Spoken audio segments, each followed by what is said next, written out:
উষার মরর ধূসর বুকে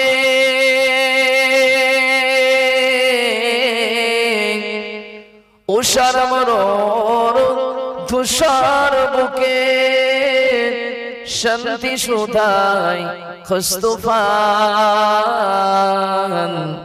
তিরিনলতা শূন্য দেশে আর সুলমানো ফুল বাগান বিশ্ববাসী সবার মুখে শুনছি কাহার সুযশ গান তিনি আমার দয়ার নবী দরুদ পড়ো মুসলমান আল্লাহুম্মা সাল্লি আলা সাইয়্যিদিনা ওয়া আলা আলিহি। আপনারা দরুদ পড়ছেন না বলবো না, কিন্তু এমন যেন মনে একটা ভয় নিয়ে পড়ছেন, যেন কি হয় না কি হয়, যেন মনে হয় কমিটিকে নোটিশ দিয়েছে পঞ্চায়েত থেকে, যদি আজকের এই মাহফিলে কেউ দরুদ শরীফ জোরে পড়ে তাকে অ্যারেস্ট করা হবে। ঠিক এরকম একটা ভয় মনে হয় আপনাদের অন্তরে। বলবেন না হুজুর এমন না, কিন্তু পড়ছেন, আওয়াজটা কিন্তু আপনি যে পড়ছেন আপনার কান পর্যন্ত পৌঁছে কিনা সন্দেহ হচ্ছে বাবা। নবীর উপরে যখন দরুদ শরীফ পড়বেন একটু ভক্তি, একটু ভালোবাসা, একটু মহব্বত দিয়ে পড়বেন। হুজুর বলেছেন মান সাল্লা আলাইহি সাল্লাল্লাহু আলাইহি আশারা, যে ব্যক্তি আমি রাসূলুল্লাহ আমার নামে একবার দরুদ শরীফ পড়ে সাল্লাল্লাহু আলাইহি আশারা, আল্লাহ তাবারক ওয়া তাআলা ওই বান্দার উপরে 10টি রহমত বর্ষণ করেন। বলুন সুবহানাল্লাহ। হুজুর বলেছেন ফালাতুহু শাফাআতি ইয়াউমাল কিয়ামা, যে ব্যক্তি আমার নামে দরুদ শরীফ পড়ে আমি নবীজি শাফাআত তার জন্য নসিব হয়, কিয়ামতে মুসিবতে আমি তাকে শাফাআতি করে আল্লাহর রহমতের জান্নাতে নিয়ে যাব। বলুন সুবহানাল্লাহ। তাহলে দরুদ পড়া ভালো না খারাপ? অনেক ভালো। নবী সাল্লাল্লাহু আলাইহি সাল্লামের একটি হাদিস রয়েছে, নবীজি কোন এক তারিখে আরাম করছিলেন, আল্লাহ পাকের ফেরেশতা প্রথম এসেছেন হযরতে জিবরিল আলাইহিস সালাতু ওয়াস সালাম। জিবরাইলের নাম শুনেছেন তো? যিনি আল্লাহ পাকের যত ফেরেশতা রয়েছে সমস্ত ফেরেশতাদের আল্লাহ পাক সবথেকে যাকে বেশি মর্যাদা দিয়েছেন, মার্তবা দিয়েছেন, তিনি হলো হযরতে জিবরাইল আলাইহিস সালাম। জিবরাইল আলাইহিস সালাতু ওয়াস সালাম এসে নবীকে সালাম দিয়ে সুসংবাদ দিলেন, ইয়া রাসূলুল্লাহ, ইয়া হাবিবাল্লাহ, আমি জিবরাইল এসেছি আপনার উম্মতের জন্য সুসংবাদ আর খুশখবরি নিয়ে। নবীজি জিবরাইল আলাইহিস সালাতু ওয়াস সালাম আমাকে বলেছিলেন, ও জিবরাইল, আমার উম্মতের কি খুশখবরি, আমার উম্মতের কি সুসংবাদ আমাকে শোনাবে গো। জিবরাইল আমিন আলাইহিস সালাম বলেছিল, ইয়া রাসূলুল্লাহ, ইয়া হাবিবাল্লাহ, আপনার যে উম্মত আপনার নামে দরুদ শরীফ তেলাওয়াত করবে, দরুদ শরীফ পড়বে, আমি জিবরাইল আমিন আলাইহিস সালাতু ওয়াস সালাম ওয়াদা দিচ্ছি মুসিবতের দিন আপনার উম্মতানিরা ময়দানে মাশারে যখন কিনা আল্লাহ পাকের কাছে হিসাব দেওয়ার জন্য দাঁড়িয়ে যাবে, তাদের মাথার উপরে সূর্যের তাপ দেওয়া হবে, তাদের ঘিনুগুলো টকবক টকবক করে ফুটবে, কারোবা চোখ, কারোবা নাক দিয়ে, কারোবা কান দিয়ে দাঁড় করে বার হবে। ইয়া রাসূলুল্লাহ কে, ইয়া হাবিবাল্লাহ, আমি জিবরাইল দরুদ পড়নে ওয়ালা উম্মতানির জন্য আল্লাহ আমাকে নূরের ডানা দিয়েছে, আমি আমার ডানা দিয়ে দরুদ পড়নে ওয়ালা উম্মতের মাথার উপরে ছায়া দেব, যাতে আপনার দরুদ পড়নে ওয়ালা উম্মতের মাথার উপরে সূর্যের তাপ না লাগে। বলুন সুবহানাল্লাহ। তাহলে দরুদ পড়লে লাভ না লস? একটু হ্যাঁ না বলেন। লাভ তো লাভ, বেশি, অনেক বেশি লাভ। আল্লাহ আপনাকে জাহান্নাম থেকে, আযাব থেকে আল্লাহ আপনাকে বাঁচিয়ে নেবে। এই মুসলমান, আল্লাহর ফেরেশতা মিকাইল আলাইহিস সালাতু ওয়াস সালাম বললেন, ইয়া রাসূলুল্লাহ, ইয়া হাবিবাল্লাহ, আমি আপনার আল্লাহ পাকের মুকাররার একজন ফেরেশতা, আমি হযরতে মিকাইল। আল্লাহ আমাকে দায়িত্ব দিয়েছে, আসমানের পানির দায়িত্ব দিয়েছে। ইয়া রাসূলুল্লাহ, ইয়া হাবিবাল্লাহ, আপনার যে উম্মত আপনার নামে বেশি বেশি বেশি বেশি করে দুরূদ শরীফ পড়বে, আপনাকে স্মরণ করবে, আপনার নামে দুরূদ শরীফ পড়তে থাকবে, ইয়া রাসূলুল্লাহ, আমি মিকাইল আলাইহিস সালাতু ওয়াস সালাম ময়দানে মাশারে ওই সমস্ত গুনাহগার বান্দা বন্দি গুনাহকে ডেকে ডেকে আমি আপনার কাছে এনে দেব, আর আপনি আপনার নূরের হাত দিয়ে জান্নাতি বান্দা হিসাবে তাদেরকে হাওজে কাউসারের পানিটা পান করিয়ে দেবেন। জোরে বলুন সুবহানাল্লাহ। অনেক লাভ। ইয়া রাসূলুল্লাহ, আল্লাহর ফেরেশতা একজন, আল্লাহ বলো হযরত ইসরাফিল আলাইহিস সালাম। আল্লাহ পাক যাকে কিনা ফেরেশতাদের ভিতরে বড় সম্মান দিয়েছে মামা, চারজন আল্লাহ পাকের বিশিষ্ট ফেরেশতা, চারজন আল্লাহ পাকের মুকাররার ফেরেশতা। হযরত ইসরাফিল আলাইহিস সালাম যেদিন কিনা সিংহাতে ফুঁক দেবেন, ওই দিন কিয়ামত হবে, তিনি কিনা সিংহাটা মুখে করে নিয়ে আজও বসে আছেন, আগোয়া পেছনে আপনার কিনা আগামীতে বসেও থাকবেন, যতক্ষণ না আমার আল্লাহর আদেশ না হবে সিংহাতে ফুঁক দেবেন না। হযরত ইসরাফিল আলাইহিস সালাতু ওয়াস সালাম আমার নবীকে বললেন, ইয়া রাসূলুল্লাহ, ইয়া হাবিবাল্লাহ, আমি ইসরাফিল ওয়াদা দিচ্ছি, আল্লাহ পাক রব্বুল আলামিন আপনার উম্মতের বড় মর্যাদা মর্যাদা দিয়েছে, যারা আপনার নামে দুরূদ শরীফ তিলাওয়াত করবে, আমি ইসরাফিল আলাইহিস সালাম বিদ্যু আপনার কিনা যেদিনটা আপনার কিনা সিরাত নামক একটি রাস্তা হবে জাহান্নামের উপর দিয়ে, যাদের ঈমান দুর্বল হবে, যাদের ঈমান কমজোর হবে, তারা ওই জাহান্নামায় কিছু মানুষ মাঝামাঝি গিয়ে পড়ে যাবে, কেউ পা দিলে পড়ে যাবে, অনেক সরু হবে, অনেক ধার হবে। ইয়া রাসূলুল্লাহ, ইয়া হাবিবাল্লাহ, আপনার যে সমস্ত উম্মত উম্মতানিরা আপনার নামে দুরূদ শরীফ পড়বে, আমি ইসরাফিল তাদেরকে সিরাত নামক এই কঠিন রাস্তা আমি ইসরাফিল পার করিয়ে দেব। বলুন সুবহানাল্লাহ। তিনজনা তো হলো, আর একজন ফেরেশতা আছে, তার নাম কি? যার নাম বললে না বুকটা কেঁপে ওঠে। তার নাম কি? আজরাইলের নাম শুনলে কিন্তু মুখে হাসি কম আসে, বেশি কিন্তু মনে কষ্ট হয়। কেন? আজরাইল হচ্ছে আমাদের জাহান কবজ করে। আজরাইল খবর নবী তো জানে এই ফেরেশতা হচ্ছে আজরাইল। আমার বান্দা, আমার উম্মত আল্লাহর বান্দাদের জাহান কবজ করে। কেন? আজরাইলের মনে না আছে কোনো দয়া, না আছে কোনো মায়া, ঠিক না? মায়ের স্তন পান করছে বাচ্চা, মায়ের স্তন পান করছে বাচ্চা, এমনও সময় দেখতে পাওয়া যায় মা শুয়ে আছে, স্তন বাচ্চাটা মুখে নিয়ে, কিন্তু মা কিন্তু ওই অবস্থায় আজরাইল তার জাহান কবজ করেছে। কি কথা সত্য না মিথ্যা? স্বামীকে রেখে বিবির জাহান কবজ করে, বিবিকে রেখে স্বামীর জাহান কবজ করে, বিবিকে বিধবা বানিয়ে দেয়, সন্তানগুলোকে এতিম বানায়। আল্লাহর হুকুমে, কার হুকুমে? আল্লাহর হুকুমে। আজরাইল কি নিজের ইচ্ছায় জান কবজ করে? যতক্ষণ না আল্লাহর হুকুম না হয় ততক্ষণ কিন্তু জান কবজ করে না বাবা। আজরাইল সুসংবাদ, কেন? নবীজি উম্মতকে অনেক ভালোবাসেন। কি কত ভালোবাসেন? আচ্ছা, আমরা যখন জান্নাতে যাব, ইচ্ছা হয়তো জান্নাতে, বলবেন হুজুর যাব না মানে?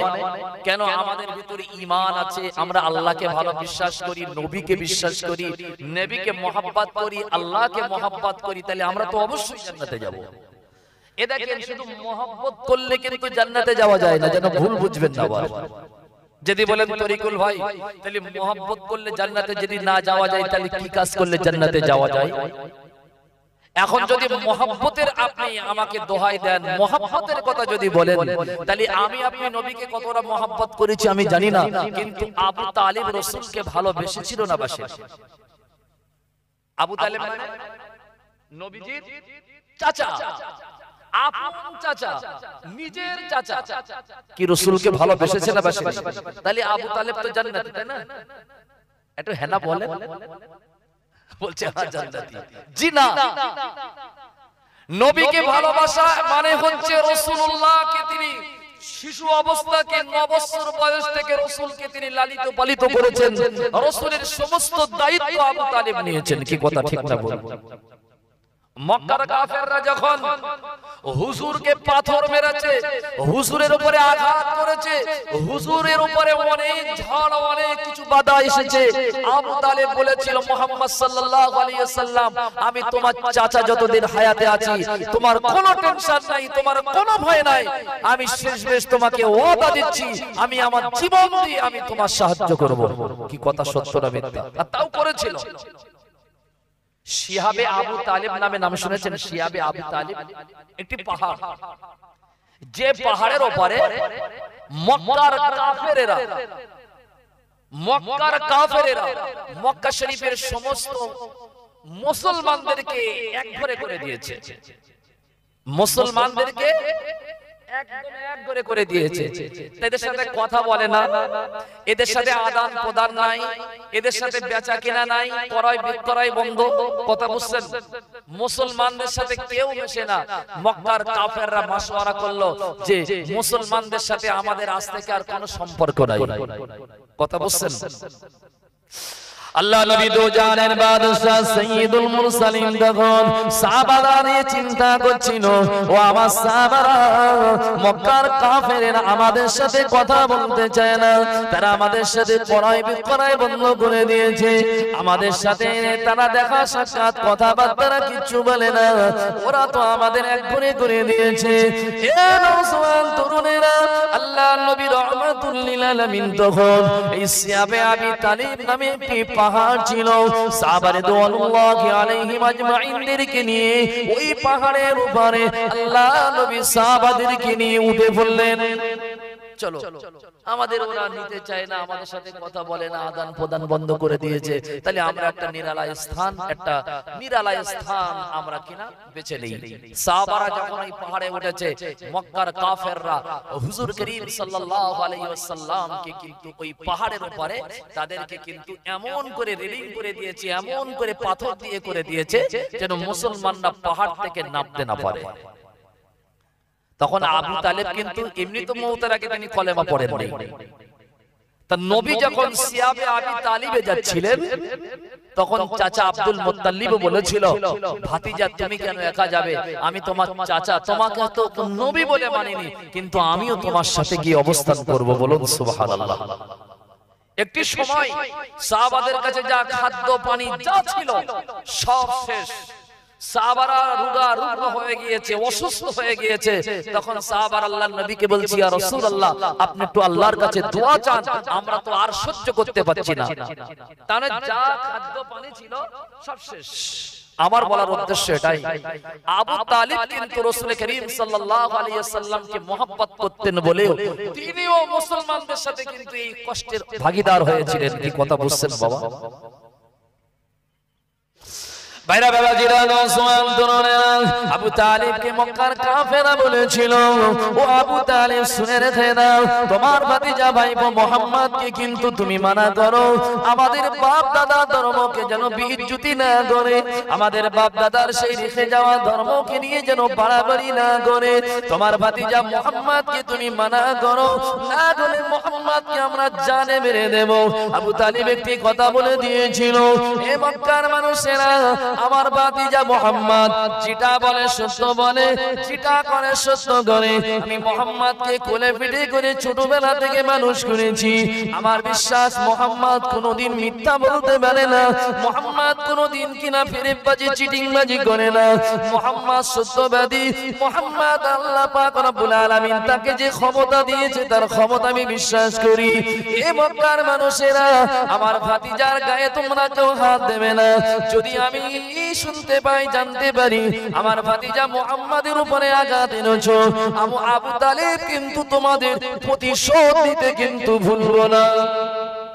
সত্যিও তাই, আবু তালিবকে সবাই সম্মান শ্রদ্ধা করতেন। কথা বলতে তিনি একজন সম্মানীয় ব্যক্তিত্ব ছিলেন। তারপরেও রাসূলুল্লাহকে তিনি নবী বলেন মানেননি, ঠিক আছে, কিন্তু রাসূলকে সাহায্য করতে কিন্তু তিনি ভুলেননি, তাই না? এ রাসূল, আবু তালেবের যেদিন মওত হলো বিশাল শয্যাশায়ী, আমার রাসূলুল্লাহ ওই সময় চাচা জানের মাথা ধরে গিয়ে বলেছিল, চাচা জান, সারাটা জীবন আমাকে আপনি প্যার করেছেন, মহব্বত করেছেন, সাহায্য করেছেন, আমাকে ভালোবেসেছেন। ও আমার চাচা, অন্তত মওতের আগে একবার কালেমা শরীফটা আপনি পড়ে নিন, আপনার জবানে লা ইলাহা ইল্লাল্লাহু মুহাম্মাদুর রাসূলুল্লাহ। যদি আপনি আমার কালেমা আল্লাহকে যদি মেনে নেন, আমাকে নবী বলে মেনে নেন, চাচা জান, ময়দানে মাশারে আমি আপনাকে যেন শাফাআতি করতে পারি, আপনার জন্য আল্লাহর কাছে যেন ফরিয়াদ করতে পারি। ভাইরা বাবাজিরা, নওজওয়ান তরুণেরা, আবু তালেবের মওতের তখন মওতের বিছানা শয্যাশায়ী আবু জেহেল এসে যেন আবু তালেবকে বলেছিল, ও আবু তালেব রে, মরণের সময় খবরদার তুমি তোমার বাপ দাদা ধর্মকে বিচ্যুতি করবে না। তুমি যে ধর্মের উপরে আছো, যে বিশ্বাসের উপরে রয়েছো, এই বিশ্বাসে থাকো। তুমি যদি এখন মুহাম্মদকে নবী বলে মেনে নাও, মানুষ তোমাকে কাপুরুষ বলবে, মানুষ তোমাকে খারাপ বলবে। না না না না না না, মুহাম্মদকে নবী বলে মানা যাবে না। ভাইরা বাবাজিরা, অনেক কথা ছিল, আমার নবী কাঁদে, চাচা জান কালেমা শরীফ একবার পড়ে নিন, অনেক লম্বা ওয়াকিয়া, কিন্তু আবু তালিব কালেমা পড়েনি বাবা। এ নওজওয়ান তরুণেরা, আমার আল্লাহর হাবিব কাঁদছিল, আমার আল্লাহ পাক রব্বুল আলামিন সান্তনা শুনিয়ে দিল, এ আমার হাবিবে কিয়ারা, আমার দোস্ত মুহাম্মদুর রাসূলুল্লাহ চাচার জন্য কাঁদছে, এটা শুনে রেখে দাও। চাচা তো ঈমান নিয়ে মরতে পারেনি, আমি কিন্তু তাকে জান্নাত দেব না, তবে হ্যাঁ হ্যাঁ তোমাকে ভালোবাসা দরুন, তোমাকে মহব্বত করা দরুন, তোমাকে প্যার করা দরুন, আমি ওয়াদা করছি, আমি আল্লাহ আপনাকে শুনিয়ে দিচ্ছি, সব থেকে যে কষ্ট আযাব, কম আযাব, ওই আযাবটা আমি আপনার চাচাকে দেব। সব থেকে কম আযাব বলতে কিয়ামতে মুসিবতের দিন আবু তালেবের সব থেকে কম আযাব মানে আবু তালেবের পায়ের নিচে একটি আগুনের খড়ম বা জুতা পরিয়ে দেওয়া হবে। কিতাবের বর্ণনা এসেছে, ওই জুতার গরমে আবু তালেবের মাথার গিরুগুলো টকবক টকবক করে ফুটতে থাকবে। আমার বলার উদ্দেশ্য এটাই, যদি রাসূলুল্লাহকে ভালোবাসলে জান্নাতে যাওয়া যেত, তাহলে আবু তালেব সর্বপ্রথম জান্নাতি হতো, ঠিক না ভুল? ভালোবাসলে জান্নাতে যাবেন, ঠিক আছে, কিন্তু শর্ত কিন্তু একটা, শর্ত, সে শর্তটা কি বলেন তিনি? বলেন বলেন, ঈমান। কি বাবা? ঈমান। ঈমান নিয়ে যদি ভালোবাসতে পেরেছি, আল্লাহ আমাকে আপনাকে কিন্তু জান্নাত দেবে। আর যদি বেঈমান হয়ে যদি মরেছি, তাহলে কিন্তু ভাই নবীকে ভালোবেসেও কিন্তু জান্নাত পাওয়া যাবে না। কি কথা সত্য না মিথ্যা? তবে আশা করি আপনাদের ঈমান কমপ্লিট, একদম পরিপূর্ণ। বলবেন হুজুর কি করে বুঝলেন? বোঝার তো আমার কোনো অসুবিধা নাই, আমি তো বুঝতে পারছি আপনারা রাসূলুল্লাহর প্রেমে ভালোবাসায় আপনারা একদম দেওয়ানা, আশিক, পাগল। আর যারা ইউটিউবার রয়েছে এরা তো অনেক ভালো ছেলে। বলবেন হুজুর কত ভালো ছেলে? আল্লাহ করে এরা শুধু ওই সারা আলেমদের শুধু ওয়াজ তোলে, কিন্তু এরা নামাজ পড়ে না, ওদের নামাজ মাফ। এখানে যে কটা ইউটিউবার রয়েছে বলতে হুজুর একদম দেখে দেখে আমাদের ধরলে। আমি ধরছি কেন জানো? এই আম মানুষদের থেকে এদের হিসাব আল্লাহর কাছে বেশি দিতে হবে। কথা বুঝতে পারছেন? দেখেন ক্যামেরা অনেক, যতটা শ্রোতার আছেন তার থেকে ক্যামেরা বেশি, কিন্তু আমি ফলো করছিলাম সব বসে বসে বসে এখানে শুধু টিপ ছিল, কিন্তু নামাজে কেউ যায় না। কি হবে আল্লাহই ভালো জানে বাবা। বলবেন হুজুর একদম দেখে আমাদের একদম বললেন আগে কেন? তোমাদেরকে কিন্তু আমাদেরকে যেরকম ফলো করে তোমাদেরকে কিন্তু অনেকটা ফলো করে মানুষ। কি তোমরা এই ইসলামের বাণীটা সব জায়গায় ছড়াচ্ছ, কিন্তু তোমরা যদি বেনামাজি হয়ে ভাই তোমাদের এই কষ্ট এই মেহনতটাই কিন্তু বেকার হবে। এরা তো কিঞ্চিত সব পায়, পায় কি পায় না? এদের এই ওসিলায় গোটা ওয়ার্ল্ডে এই আলেম ওলামাদের কথাগুলো এরা কিন্তু সব জায়গায় কিন্তু সোশ্যাল মিডিয়াতে ছড়িয়ে পড়ছে, সোশ্যাল মিডিয়াতে মানুষ দেখছে। অন্তত একটা ওয়াজে যদি একটা মানুষ হেদায়েত হয়, ওরাও কিন্তু কিঞ্চিত সওয়াবের হকদার হবে। হবে কি হবে না বাবা? বাবা আমি তরিকুল ইসলাম যতই ওয়াজ করি, যদি এখন ফজরের নামাজ না পড়ি তাহলে আমারও ওয়াজ কিন্তু জাহান্নামের কারণ হবে। হবে কি হবে না? এখন বলবেন তরিকুল ভাই আপনি নামাজ বললেন কেন, অন্য কিছু তো বলতে পারতেন। আমার বলার একটা উদ্দেশ্য রয়েছে। উদ্দেশ্যটা কি জানেন? যদি আপনি দুনিয়ার ভালো যত ইবাদত আছে সব ইবাদত করেন, এরকম হুজুরদের মিলাদ রেকর্ডিং করে করে সোশ্যাল মিডিয়ায় ছেড়ে দেন, এটা ভালো কাজ। এই আপনারা শুনছেন এটাও ভালো কাজ, কিন্তু বাবা সব ভালো কাজের বড় ভালো কাজ যেটা, সেটা হচ্ছে নামাজ। তাই না বাবা? সব ভালো কাজের যেটা সবথেকে ভালো কাজ সেটা হচ্ছে নামাজ। এখন যদি আমরা নামাজ না পড়ি তাহলে কিন্তু ভাই দুনিয়ার সব আলেমরা ফতোয়া দেবে, কাফের বলবে না, বলবে বেঈমান। কি বলবে? কি বলবে? আমি কি বানিয়ে বলছি? আল্লামা রুহুল আমিন হুজুর রাহমাতুল্লাহ আলাইহি একটি লিখিত কিতাব রয়েছে, কিতাবটা হচ্ছে কালিমাতুল কুফর। কি কিতাব বললাম? কালিমাতুল কুফর। কিতাবের ভিতরে আল্লামা রুহুল আমিন হুজুর কিবলা বলেছেন, যে কেউ যদি নামাজ না পড়ে সেই ব্যক্তিটা কিন্তু বেঈমান হয়ে যায়। কি হয়ে যায় বাবা? আর নামাজ যদি কেউ অস্বীকার করে সে কাফের হয়। আপনারা নামাজ অস্বীকার করেন না, আবু জেহেলও কিন্তু আল্লাহর হাবিবকে অস্বীকার করেনি। কথা বুঝলেন? কিন্তু মানিনি। কি করিনি বাবা?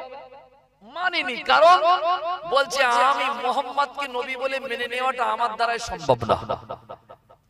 আমাদের সমাজে দেখবেন কিছু মানুষ রয়েছে, কিছু মুসলমান রয়েছে, তাদের একটু ক্ষমতা একটু পাওয়ার কারণে তারা কিন্তু হুজুরদের পর্যন্ত মানতে চায় না। কি কথা সত্য না মিথ্যা?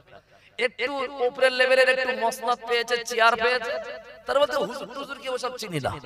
এরকম তা আবু জেহেল একটা নেতা ছিল, সমাজের দায়িত্বপ্রাপ্ত মানুষ ছিল, তিনি বিচারক ছিল সমাজের।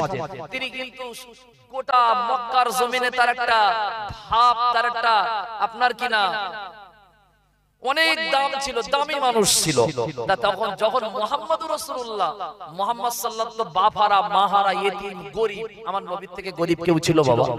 একদম গরীব শ্রেণীর, গরীব ঘরের একটা সন্তান। নবী এত গরীব ছিল, পরনের কাপড় ছিঁড়ে যেত, কিন্তু হুজুরের কেনার পয়সা হতো না। হুজুর তালি আর তাবলি দিয়ে পড়তেন। কি কথা ঠিক না বল? হুজুর এত গরীব ছিল, হুজুরের সংসার চালাতে পারতো না। হুজুর না খেয়ে সপ্তাহ পার করতেন। কি কথা সত্য না মিথ্যা বাবা? হুজুর তো একটা গরীব ছিল। হুজুর তো ছোটবেলায় কারোর বকরি চড়িয়েছে, হুজুর তো ছোটবেলায় চাচার সাথে ব্যবসা করেছে। একটা গরীব মানুষ নেতা হবে, একটা গরীব মানুষ নবী বলে দাবিদার, এটা আমি আবু জেহেল আমার পক্ষে মানা সম্ভব না। কথা বুঝছেন বাবা? তা আবু জেহেল জানতো যে মুহাম্মদ বারহাক নবী, কিন্তু মানতো না। জানা একটা আলাদা ব্যাপার, আর মানা কিন্তু আর একটা আলাদা জিনিস। কথা বোঝেন না? মেনে নেওয়ার নাম ঈমান। মেনে নেওয়ার নাম কি বাবা? জানার নাম ঈমান না, মেনে নেওয়ার নামটাই কিন্তু ঈমান। জানা আপনার একটা জ্ঞান, আপনি এটা প্রয়োজন, কিন্তু মানাটাই কিন্তু ঈমান। কি কথা ঠিক না বলুন? আপনি বলবেন রবীন্দ্রনাথ জি, তিনি তো ভাই আমরা সবাই তাকে বিশ্বকবি বলে জানি। তিনি একটা বড় দার্শনিক, বড় একটা সাহিত্যিক, বড় গবেষক, বড় একজন কবি, কবি গুরু বলা হয়। এই রবীন্দ্রনাথ কিন্তু তিনি টুপিও পরতো, তিনি দাড়িও রেখেছিল, তিনি পাগড়িও পরতো, বড় জামাও পরতো। পরতো কি পরতো না বাবা? ভাই সব ছিল তার, কিন্তু তার ভিতরে ছিল না শুধু ঈমান। কি ছিল না বাবা? ঈমান না থাকার কারণে আমাদের আকীদা, আমাদের কোরআনের আইন অনুযায়ী রবীন্দ্রনাথ কিন্তু জাহান্নামী। কি বাবা, কত সত্য না মিথ্যা? সব ভালো বাবু। ঈশ্বরচন্দ্র বিদ্যাসাগর তিনি ভালো না খারাপ? আমাদের দৃষ্টিভঙ্গিতে একজন ভালো মানুষ, ভালো তো নাকি? কিন্তু তারপরেও কিন্তু ঈমান না থাকার কারণে তিনিও কিন্তু জাহান্নামী।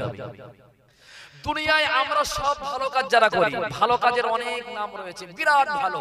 আমাদের ওই হুজুর অনেক ভালো, ওই নেতা অনেক ভালো, গ্রামের ওই মেম্বার অনেক ভালো, বিরাট ভালো, অনেক কাজ করে। কিন্তু এই ভালো হওয়ার পরেও কিন্তু সমাজে এত কাজ করার পরেও কিন্তু জনসেবামূলক কাজ করার পরেও কিন্তু জাহান্নামী হতে হবে। কারণ ঈমান না থাকার কারণে। কি থাকার কারণে? বাইরা বাবা জিরানো সুমান তুরনেনা, ঈমান না থাকলে জাহান্নামী হতে যাবে, এটাই কিন্তু চূড়ান্ত সিদ্ধান্ত বাবা। এ নওজওয়ান তরুণেরা, এখনই ঈমান কোন কাজ করলে থাকবে আর না থাকবে এটা একটা মূল আলোচনা। আল্লাহ নবী রহমাতুল লিল আলামিন বলেছেন, যার ভিতরে নামাজ নাই ওই ব্যক্তিটা ঈমানদার বলে দাবিদার হতে পারবে না।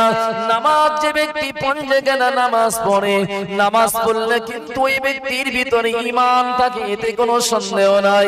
ভাইরা বাবাজিরা, নামাজিরা কিন্তু প্রকৃত ঈমানদার, আর বেনামাজি কিন্তু বেঈমান, এতে কোনো তফাৎ নাই। ভাইরা বাবাজিরা, নওজওয়ান তরুণেরা, নামাজ আমাকে আপনাকে পড়তেই হবে। আল্লাহ পাকের বান্দা, আমি আপনাদেরকে বলছি, দুনিয়ায় ভালো কাজ করলে কিন্তু জান্নাতে যাওয়া যায় না। ঈমান নিয়ে কবরে যাওয়ার পরে কিন্তু আপনার জান্নাত হবে।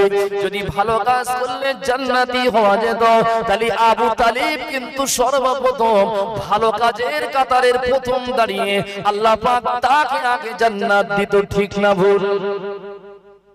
কেন? আবু তালিব নবীকে অনেক সাহায্য করেছে, নবীকে অনেক ভালোবেসেছে, নবীকে অনেক মহব্বত করেছে, জীবন দিয়েও ভালোবেসেছে।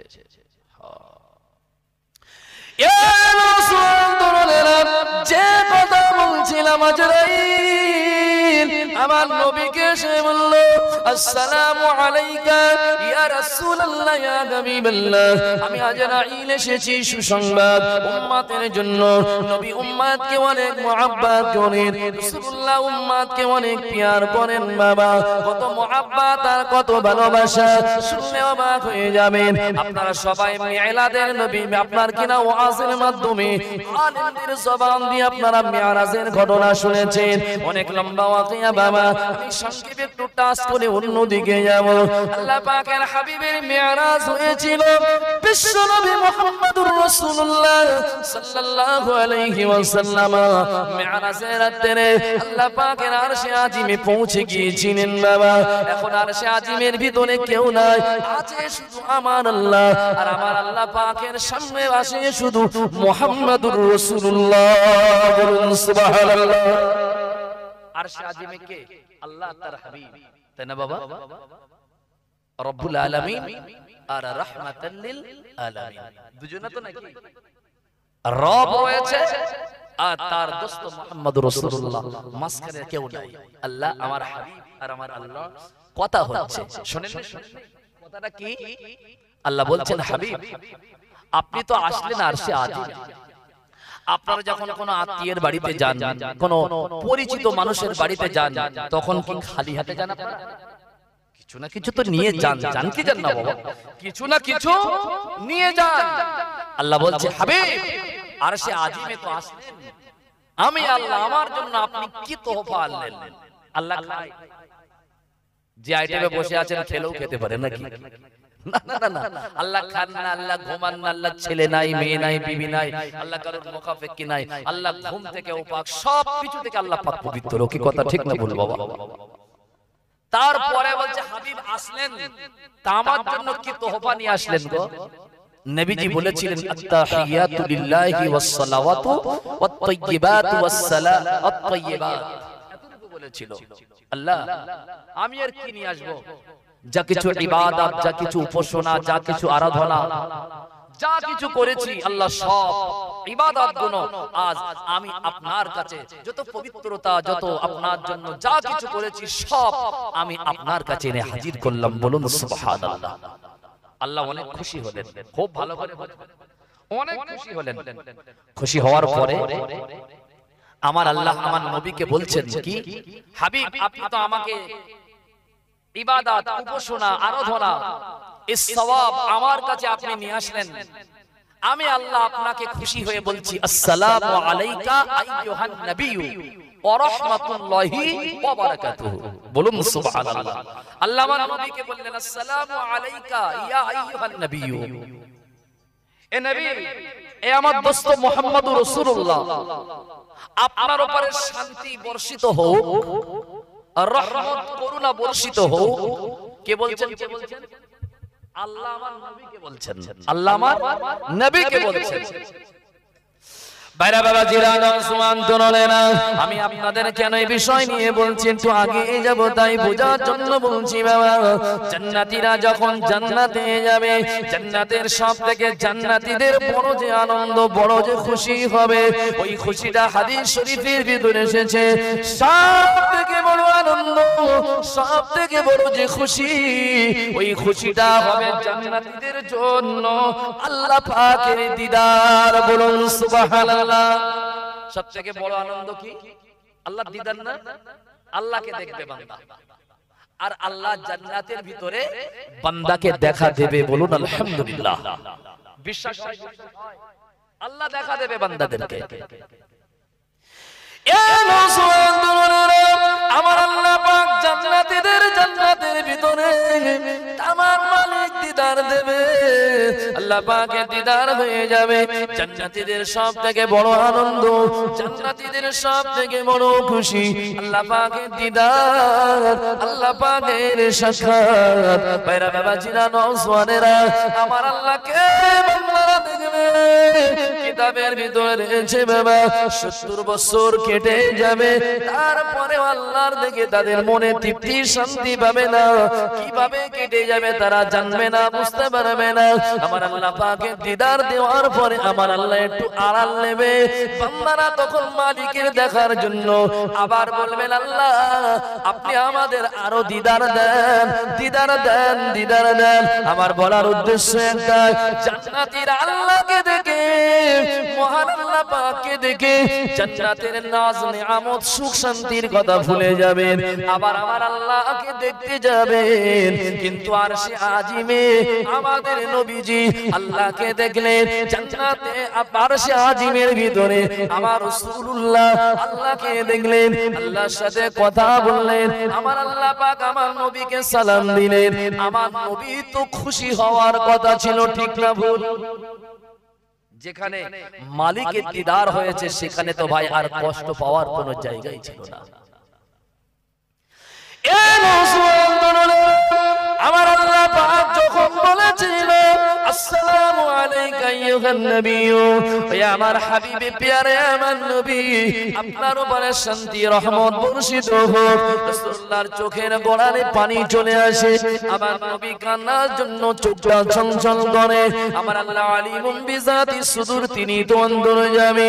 এ নওজওয়ান তরুণেরা, আরশে আজিমের ভিতরে আমাদের নবী রাহমাতুল লিল আলামিন শাফিউল মুজনামিন হুজুর আমার ওই সময় হুজুরের চোখে যখন পানি সলসল করছিল, আমার আল্লাহ তার দোস্তকে ডেকে বলেছিল, ইয়া আমার হাবিবে কিবরিয়া, আজ আপনি আমাকে দেখে কেন খুশি হলেন না? আমি আপনার উপরে শান্তি রহমত করুণা বর্ষণ করেছি, তাতে আপনি কেন খুশি হলেন না? তারপরে আপনার চোখে পানি কেন? জান্নাতীরা আমাকে দেখে তারা দিওয়ানা হয়ে গিয়ে জান্নাতের নাজ নিয়ামত তারা ভুলে যাবে। আপনি তো আরশে আজিমে এসেছেন, আমাকে দেখেছেন, আমার সাথে কথা বলেছেন, তারপরে আপনার চোখে পানি কেন? আমার নবী বলেছিল, রব্বুল আলামিন আল্লাহ, এই যে আরশে আজিমের ভিতরে আপনি আমাকে সালাম দিয়েছেন, এতে আমি খুশি, এতে আমি আনন্দ উপভোগ করছি।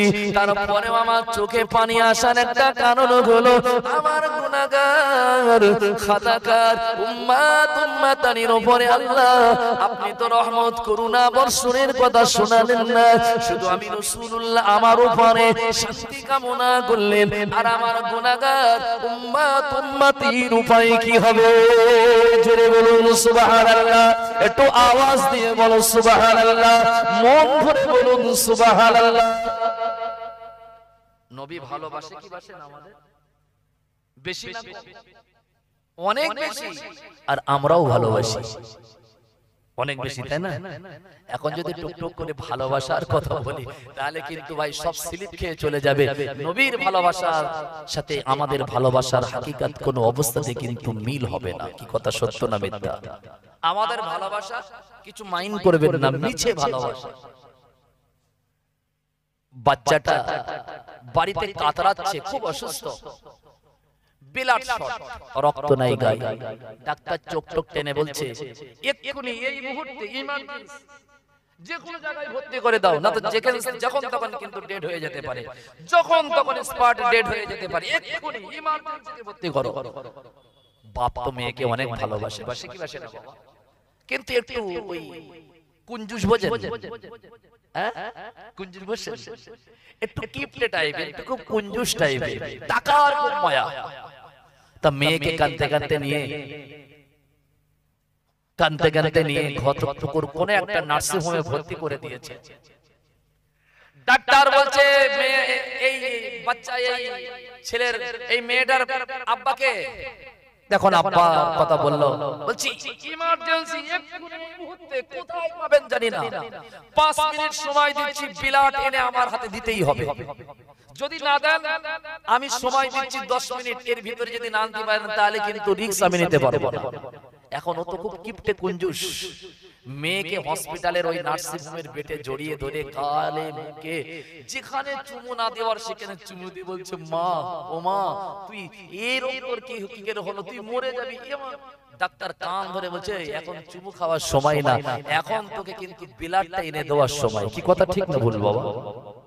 আমরা যখন ইয়া নবী সালামু আলাইকা বলে দাঁড়াবো না, কিদে কিটে বাবারে চোখের পানি ভাসিয়ে ওর দাড়ি টাড়ি ভিজে মনে আসে না আশিকে রাসূল। কথা বোঝেন না? যেই বার হবে এখান থেকে টুপিটা খুলবে, খুলে একটা পকেট থেকে একটা বিড়ি নিয়ে বার করবে। কি কথা সত্য না মিথ্যা? হ্যাঁ অনেকে আছে না, নাই আমি কি একদম ভুল বলছি বাবা? যা ছিল তাই বাবা। নবীকে ভালোবাসতে হলে ভালোবাসার মতন বাসতে হবে। ছলনা দিয়ে রাসূলুল্লাহকে ভালোবেসে কিন্তু কোনো লাভ হবে না। কি কথা ঠিক না বল? অন্তর দিয়ে, দিল দিয়ে, মন দিয়ে কিন্তু রাসূলুল্লাহকে ভালোবাসতে হবে। এ রাসূল আরশে আজিমে গিয়ে আল্লাহকে দেখলেন আমাদের নবী, তাহলে আল্লাহকে দেখা মানে যা তাই ব্যাপার না। আল্লাহকে দেখলে তো জান্নাতীরা জান্নাতের নাজ নিয়ামতের কথা ভুলে যাবে, কিন্তু রাসূলুল্লাহ আল্লাহকে দেখেও কিন্তু উম্মতের কথাটা কিন্তু ভুলেন না। বলুন সুবহানাল্লাহ। আমার আল্লাহ পাক সব জানেন, আলিমুম বিযাতিস সুদূর, অন্তর্যামী আল্লাহ। ওই সময় আমার রাসূলুল্লাহকে ডেকে বলেছিল, হে আমার হাবিবে কিবরিয়া, আমি আপনার দুঃখ আপনার কষ্ট চাই না, আপনি যাতে খুশি আমি আল্লাহ তাতে খুশি, আপনি যাতে রাজি আমি আল্লাহ তাতে রাজি, আপনি যাতে খুশি আমি আল্লাহ তাতে খুশি। হাবিব গো আমি এখন শুধু আপনার উপরে শান্তি কামনা করব না, আসসালামু আলাইনা ওয়া আলা ইবাদিল্লাহিস সালিহিন, আমি আল্লাহ শুধু আপনার উপরে শান্তি কামনা করছি না, আসসালামু আলাইনা তাদের উপরে শান্তি এবং রহমত বর্ষিত হোক, ওয়া আলা ইবাদিল্লাহিস সালিহিন যারা কিনা সালিক বান্দা নেককার উম্মাত উম্মাতানি, যারা আমাকে আল্লাহ বলে মেনে নিয়েছে, আপনাকে রাসূল বলে মেনে নিয়েছে। শুধু রাসূল বলে মেনে নেওয়ার নাম ঈমান না, আল্লাহকে আল্লাহ বলে মেনে নেওয়ার নাম ঈমান না। আল্লাহর আল্লাহর রাসূলের কথাগুলোকে পাই টু পাই সেইভাবে চলাফেরা করা, সেটাকে বাস্তবে মেনে নেওয়াটার নাম কিন্তু ঈমান। ঠিক না ভুল? যারা কিনা প্রকৃত আপনার উম্মত, আসসালামু আলাইনা ওয়া আলা ইবাদিল্লাহিস সালিহিন, আমি আল্লাহ বলছি তাদের উপরে শান্তি এবং রহমত বর্ষিত হোক। বলুন সুবহানাল্লাহ।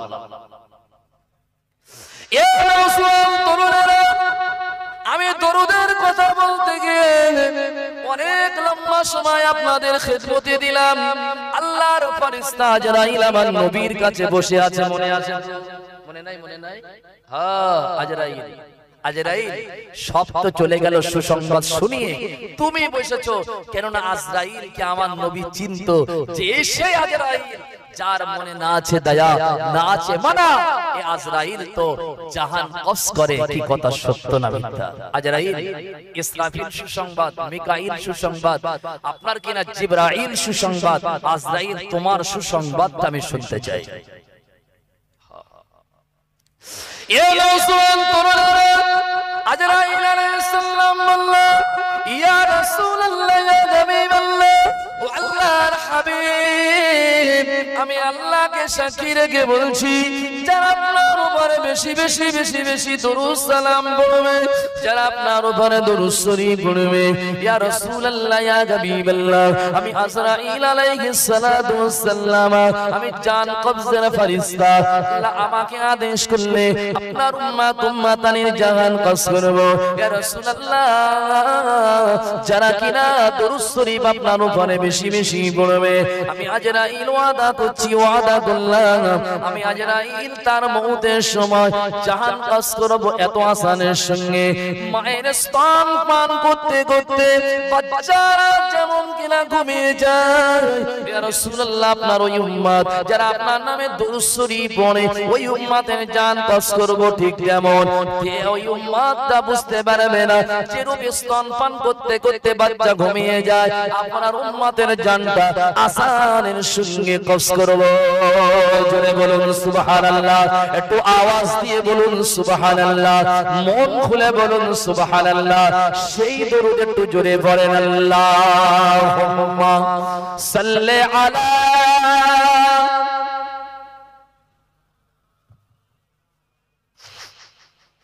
আওয়াজ ছেড়ে দিয়ে পড়েন, ওয়া আলা আলি।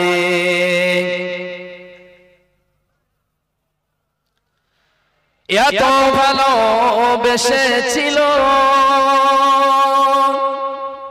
হাবশী দেশের মানুষ, এত ভালোবেসেছিল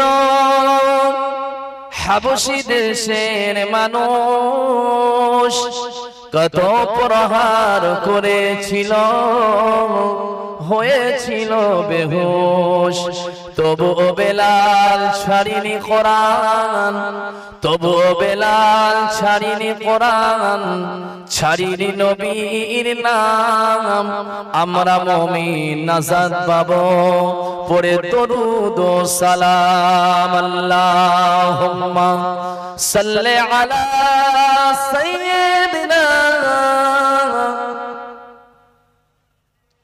ওয়া আলা আলি সাইয়্যিদিনা। আমি ওয়াজ শুরু করি না, শুধু দরুদ পড়তে হবে, মহব্বতে তার ফজিলত বলেছি, তাই না বাবা? তো যাই বা হোক, আমরা সেই নবী রাসূলুল্লাহ সাল্লাল্লাহু আলাইহি ওয়াসাল্লামের উপরে আল্লাহ যেন আমাদের দরুদ সালামকে পৌঁছে দেন, সবাই বলি আমিন। একবার জোরে বলুন আমিন, একটু মন খুলে বলুন আমিন। নারায়ে তাকবীর, নারায়ে তাকবীর। সিলসিলায়ে হক ফুরফুরা শরীফ, সিলসিলায়ে হক ফুরফুরা শরীফ, নারায়ে তাকবীর। মাশাআল্লাহ, খুব ভালো। আল্লাহ পাক রব্বুল আলামিন আমাদেরকে তো সেই নবীর উম্মত করেছে, যে নবীর উম্মত ছাড়া জান্নাতে যাওয়া উম্মতের জন্য কষ্টকর। কি কথা ঠিক না বলুন?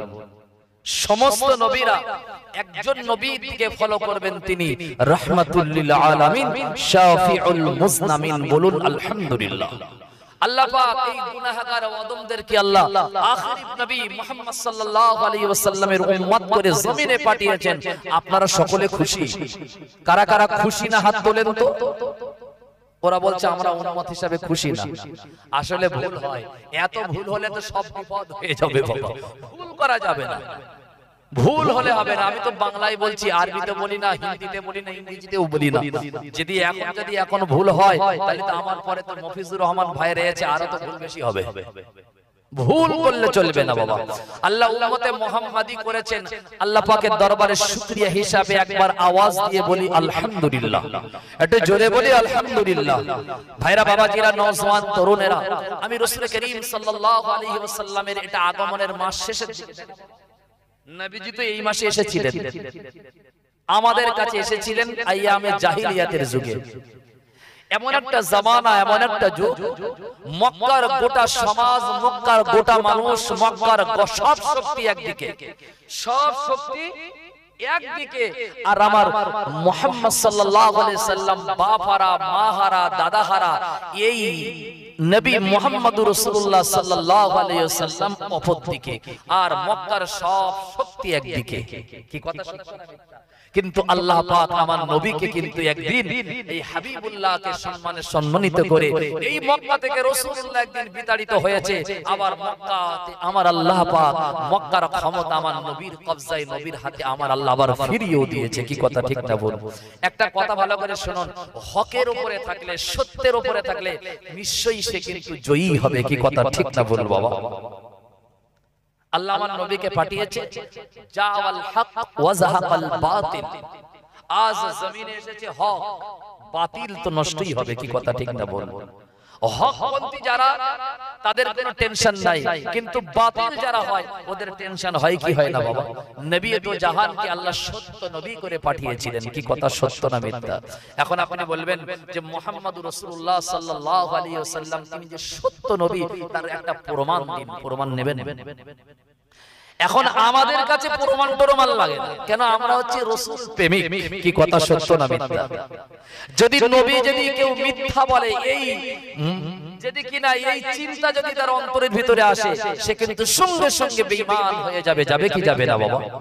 নবী যে সত্য, এতে কোনো আপনার কিনা সন্দেহ নাই।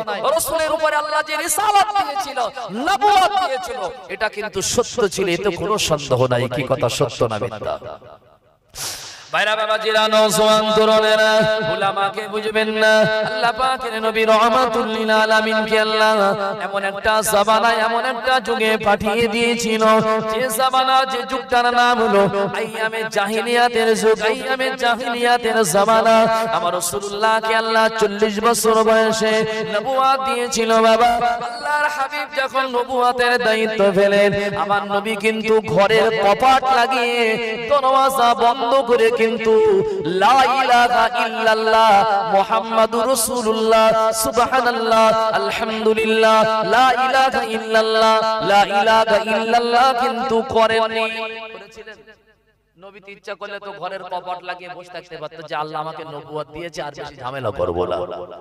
কিন্তু আল্লাহ পাক আমার নবীকে নবুয়ত দিয়েছে, নবীদের কাজ কিন্তু ঘরের কপাট লাগিয়ে বসে থাকা না, সংগ্রাম করতে হবে হকের পক্ষে। বাতিলকে বোঝাতে হবে যে হক এসেছে, বাতিল তোমরা হটে যাও। আজ সত্য এসেছে, মিথ্যা তোমরা দূরে হটে যাও। আজ আলো এসেছে, অন্ধকার হটে যাও। আমি মুহাম্মদ সাল্লাল্লাহু আলাইহি সাল্লামকে আল্লাহ সত্যের নবী করে হক কায়েম করার জন্য, এই অন্ধকার যুগটাকে আলো করার জন্য আমি মুহাম্মদ সাল্লাল্লাহু আলাইহি সাল্লামকে আল্লাহ পাঠিয়েছে। আমার দায়িত্ব কি? মানুষের কাছে পৌঁছে যাওয়া, মানুষের ভিতরে যাওয়া, মানুষকে কিন্তু সঠিক কথাটা, সত্য কথাটা মানুষকে বলে দেওয়া। কি কথা সত্য না মিথ্যা বাবা? আচ্ছা, এই নবী সত্য মানুষের কাছে পৌঁছাতে গিয়ে মার খেয়েছে না খায়? নবীকে পাগল বলেছে না বলে?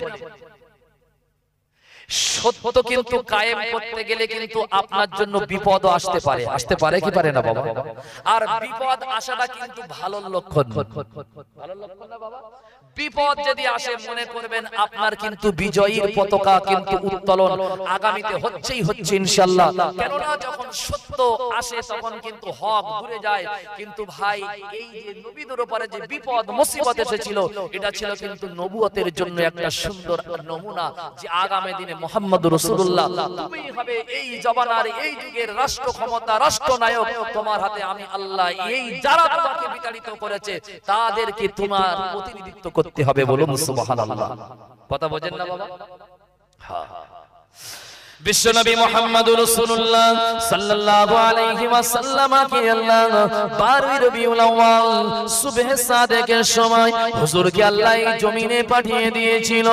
আল্লাহ পাকের বান্দা, মক্কার অবস্থা খুব খারাপ ছিল। মক্কার অবস্থা খুব খারাপ থাকার কারণে মানুষগুলো আপনার কিনা অন্ধকারে হাবুডুবু খাচ্ছিল। মানুষের ভিতরে মানবতা নষ্ট হয়ে গিয়েছিল, মানুষের মানুষত্ব শেষ হয়ে গিয়েছিল। ভাইরা বাবাজিরা, নওজোয়ান তরুণেরা, আল্লাহ নবী তো জানের বাদশাকে আল্লাহ যখন নবুয়তের দায়িত্ব দিয়ে দিল, গারে হিরা পাহাড়ের ভিতরে কোরআনের আয়াতটা নাযিল হলো। আল্লাহর হাবিব তো জানের বাদশা ওই সময় মানুষের কাছে বলতে লাগে, হুজুর দেখলো আমি মানুষকে বোঝানোর আগে ওই যে দুইটা পাহাড় দেখতে পাওয়া যায়, একটা পাহাড়ের নাম হলো সাফা পাহাড়, আর একটা পাহাড়ের নাম হলো মারওয়া পাহাড়। এই পাহাড়ে রাসূলুল্লাহ সাফা পাহাড়ে উঠে বললেন, সাফা পাহাড় কাবা বাইতুল্লাহর একদম কাছাকাছি। যারা হজ করতে গিয়েছেন হাজী সাহেব দেখবেন একদম কাবা শরীফের একদম সবথেকে যে কাছাকাছি যে পাহাড়টা, ওই পাহাড়টা কিন্তু সাফা পাহাড়। কি কথা সত্য না মিথ্যা? কাবার একদম আল্লাহর নবী সাফা পাহাড়ের উপর উঠলেন। উঁচু জায়গায় উঠে তিনি মক্কার মানুষদেরকে লক্ষ্য করে বললেন, লা ইলাহা ইল্লাল্লাহ তুফলিহু। ও মক্কার বাসীরা, ও মক্কার মানুষেরা, তোমরা আল্লাহকে মেনে নাও, আল্লাহর গোলামতি করো, আল্লাহর দাসত্ব করো, কাবার মালিকের তোমরা মেনে নাও। এই যে কাবা তোমরা দেখতে পাও, এই কাবার যিনি মালিক সেই মানুষকে তোমরা মেনে নাও। ভাইরা বাবাজিরা, নওজোয়ান তরুণেরা, রাসূলুল্লাহ যখন সাফা পাহাড় উঁচু জায়গায় উঠলেন, মক্কার মানুষগুলো রাসূলুল্লাহর আওয়াজটা শুনতে পেলেন। বেটা ছেলে মেয়ে ছেলে রাসূলুল্লাহর ভাষণ শোনার জন্য সাফা পর্বতের দিকে মুখ করে দাঁড়িয়ে গিয়েছিল। বাবা আল্লাহর নবী কয়েকটা কথা বলেছিল, নারী জাতির সম্মানের কথা বলেছিল, এতিমের কিনা এতিমের কথা, এতিমের দুঃখ মোচানোর জন্য এতিমের হকের কথাটা তিনি বলেছিল।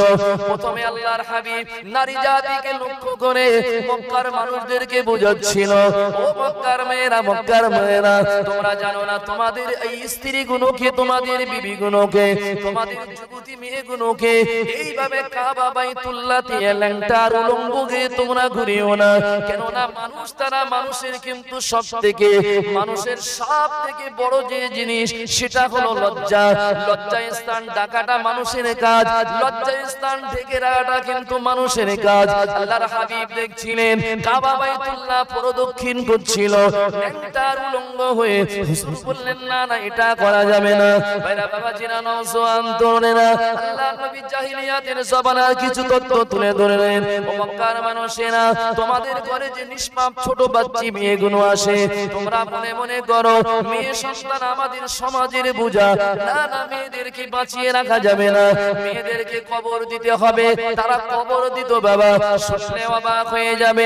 মক্কা শরীফে যারা হজ পাকে গিয়েছেন, আমি নিজে চোখেও দেখে এসেছি, যে জায়গায় মেরে মানিদেরকে, যে জায়গায় ছোট বাচ্চাদেরকে কবর দেয়া হতো, ওই জায়গাটা আজও রয়েছে বর্তমান। ভাইরা বাবাজিরা, নওজোয়ানেরা, ও তরুণ বন্ধুরা, বিশ্বনবী রাহমাতুল লিল আলামিন বলল, না না না না না না, তোমাদের সন্তানদের উপরে সদাই ব্যবহার করো, তাদের কিনা ভালোবাসতে শেখো। মেয়েরা আমাদের মায়ের জাত, মেয়েদের গর্ভ থেকে আল্লাহ পাক আমাদের পাঠিয়েছে, মেয়েদেরকে ভালোবাসো, মেয়েদেরকে চিন্তা জীবিত কবর দিও না তোমরা। ভাইরা বাবাজিরা, নারী জাতির সম্মানের কথা রাসূলুল্লাহ তুলে ধরলেন। ও নারী সমাজ, তোমরা ভালো করে শুনে নাও, আল্লাহ তোমাদেরকে অনেক সম্মান দিয়েছে। ওই জমানায়, ওই যুগে যদি কোন স্বামী মারা যেত বাবা, তাকে চিন্তা চিতায় ফেলে জ্বালিয়ে পুড়িয়ে মেরে ফেলা হতো। আল্লাহ নবী বললেন, এটা করা যাবে না, নারীদের সম্মান দিতে হবে, এতিমদের হক মারা যাবে না, এতিমদেরকে কষ্ট দেওয়া যাবে না, তাদের উপরে জুলুম করা যাবে না। মানুষ তোমরা চেনা করো না, তোমরা মিথ্যা বলো না, বড়দের শ্রদ্ধা, বড়দের সম্মান করো, ছোটদের স্নেহ করো, খুন খারাপি করা যাবে না, ঝগড়া বাঁধানো যাবে না। এই সব কথাগুলো রাসূলুল্লাহর প্রথম ভাষণ ছিল সাফা পর্বতের উপরে। বাবা সবথেকে মজার কথা হলো, রাসূলুল্লাহর হাতে সর্বপ্রথম খাদিজা তাহেরা রাদিয়াল্লাহু আনহা, তিনি ঈমানের কালাম কলেমা পড়ে মুসলমান হয়েছিল। রাসূলুল্লাহ তারপরেই সাফা পাহাড়ে দাঁড়িয়েছিল। আমার নবীর ভাষণ শুনে, রাসূলুল্লাহর এই কথাগুলো শুনে মক্কার মানুষদের ভুল ভেঙে গিয়েছিল। ইতিপূর্বে আমাদের কাছে এমন কথা শোনাবার মতন কোন মানুষ ছিল না, এই কথাগুলো আমাদের কাছে বলার সাহস কারোর হতো না। এমন কথা, এমন সুন্দর বাণী আমরা আজ পর্যন্ত কোনোদিন শুনি না। ও ভাইরা বাবাজিরা, মুহাম্মদুর রাসূলুল্লাহ সাল্লাল্লাহু আলাইহি ওয়াসাল্লাম যখন কিনা তাওহীদের বাণী প্রচার করার জন্য মানুষকে যখন বলে দিয়েছিল, কিছু সংখ্যক মানুষ কিন্তু ওই দিনে রাসূলুল্লাহকে গোপনে গোপনে মুহাব্বত করে তাওহীদের কালেমা শরীফটা পড়ে নিয়েছিল। বলুন সুবহানাল্লাহ। আর মুহাম্মদ সাল্লাল্লাহু আলাইহি এমন একজন মানুষ ছিল, নবীজির কিন্তু নবুয়তের পরে এই যে লাকাবগুলো আমরা শুনি আল আমিন, শুনেন না? এই আল আমিন লাকাবটা কিন্তু রাসূলুল্লাহর নবুয়তের পরের লাকাব না। এই লাকাবটা ছিল রাসূলুল্লাহর নবুয়তের আগের লাকাব। মক্কার মানুষেরা নবীকে এতটা মহব্বত করত, এতটা বিশ্বাস করত, তারা রাসূলকে তার সততা তার সত্যতা দেখে নবীয়ত জাহানকে বলতে লেগেছে আল আমিন, মুহাম্মদ সাল্লাল্লাহু আলাইহি ওয়াসাল্লাম হচ্ছে বিশ্বাসী। বলুন সুবহানাল্লাহ। কি কি কি বিশ্বাসী? হ্যাঁ, আস-সাদিক। মুহাম্মদ সাল্লাল্লাহু আলাইহি ওয়াসাল্লাম সত্যবাদী। বলুন আলহামদুলিল্লাহ। মক্কায় কিন্তু কোনো ব্যাংক ছিল না, টাকা রাখার কোনো ব্যবস্থা ছিল না। তখন তো জুলুম, সন্ত্রাস, অত্যাচার, রাহাজানি, খুনোখুনি, মাল খনন করা, এতিমের মাল আত্মসাৎ করা, গরিবদের উপরে জুলুম করা, এটাই ছিল মক্কার মানুষদের কাজ। কথা বলছেন? তখন মানুষ যে ঘরে টাকা রেখে ঘুমাবে এমন কিন্তু এই আপনার কিনা টাকা রেখে ঘুমাবে পজিশন ছিল না। মানুষ একদম আপনার কিনা অন্ধকারের যুগ, একদম গোটা সমাজ কিন্তু মানুষ ছিল, কিন্তু মানুষের মানুষত্ব হারিয়ে ফেলেছিল। দো জাহানের বাদশা সাইয়্যিদুল মুরসালিন শাফিউল মুজনামিন এত বিশ্বস্ত মানুষ ছিল, হুজুরের কাছে মক্কার কাফেররা সমস্ত মালগুলো, টাকা পয়সাগুলো, সব দামি দামি জিনিসগুলো মুহাম্মদ সাল্লাল্লাহু আলাইহি ওয়াসাল্লামের কাছে আমানত রেখে দিত। বলুন আলহামদুলিল্লাহ। কি রাখতো? কি রাখতো বাবা? আমানত। এত বিশ্বাস করত মানুষ। হুজুরের কাছে যখন চাইতো তখন কিন্তু যেভাবে যেভাবে দিয়েছিল ওইভাবে তাকে হুজুর ফিরিয়ে দিত। বলুন আলহামদুলিল্লাহ। আমাদের কাছে যদি কোনো গরিব মানুষ যদি ভাই ৫০০০ টাকা রেখে দেয়, আশা করি যেভাবে ভাঁজে ভাঁজে দেবে ওই ভাঁজে ভাঁজে ফিরিয়ে দেবো নাকি? তার সাই গোষ্ঠী কি উদ্ধার করে দেবো। ঠিক টাকা ৫০০০ টাকা ৫ বছর ধরে নিতে হবে শুধু। বিভিন্ন বাহানা, বিভিন্ন ছলনা, বিভিন্ন কিন্তু কথা শোনাবো কি শোনাবো না বাবা? বাবা রাসূল করিম সাল্লাল্লাহু আলাইহি সাল্লাম ছিলেন আমানতদার। আলহামদুলিল্লাহ বলেন। কোন যুগে? অন্ধকারের যুগে। মানুষ যখন জুলুম করত, মানুষ যখন অত্যাচার শুরু করেছিল, রাসূলুল্লাহকে মানুষ এত বিশ্বাস করে ফেলেছিল, তার কাছে সমস্ত দামি দামি জিনিসগুলো আমানত রেখে দিত। হুজুর ছিল আমানতদার। আমার নবীজি আমানতের খেয়ানত করেননি। বলুন আলহামদুলিল্লাহ। নবুয়তের পরে না নবুয়তের আগে? নবুয়তের আগে হুজুরের আচার আচরণ এত সুন্দর ছিল। আলহামদুলিল্লাহ বলেন। বাইরা বাবা জিরানো জওয়ান তরুণেরা, আমার নবীকে মক্কার মানুষেরা বলতো আস-সাদিক, মুহাম্মদ তুমি সত্যবাদী। আল্লাহর কসম, পৃথিবীতে যিনি মিথ্যা কথা জীবনে বলেননি তিনি আমার আপনার নবী মুহাম্মদুর রাসূলুল্লাহ। জীবনে তিনি মিথ্যা বলেননি। আমার নবীর বিশ্বস্ততা, আমার নবীর সত্যবাদিতা, আল্লাহ পাকের নবীকে গোটা মক্কার মানুষেরা কিন্তু আমার নবীর ভালোবাসার মুহাব্বতের মানুষ হয়ে গেল। আল্লাহ পাক রব্বুল আলামিন আমার নবীর বিশ্বস্ততা, আমার নবীর সত্যতা দেখে আর দেরি করলেন না। যখন 40 বছর বয়স হয়ে গেল, আল্লাহ আমার নবীর কাছে নবুয়ত দিল।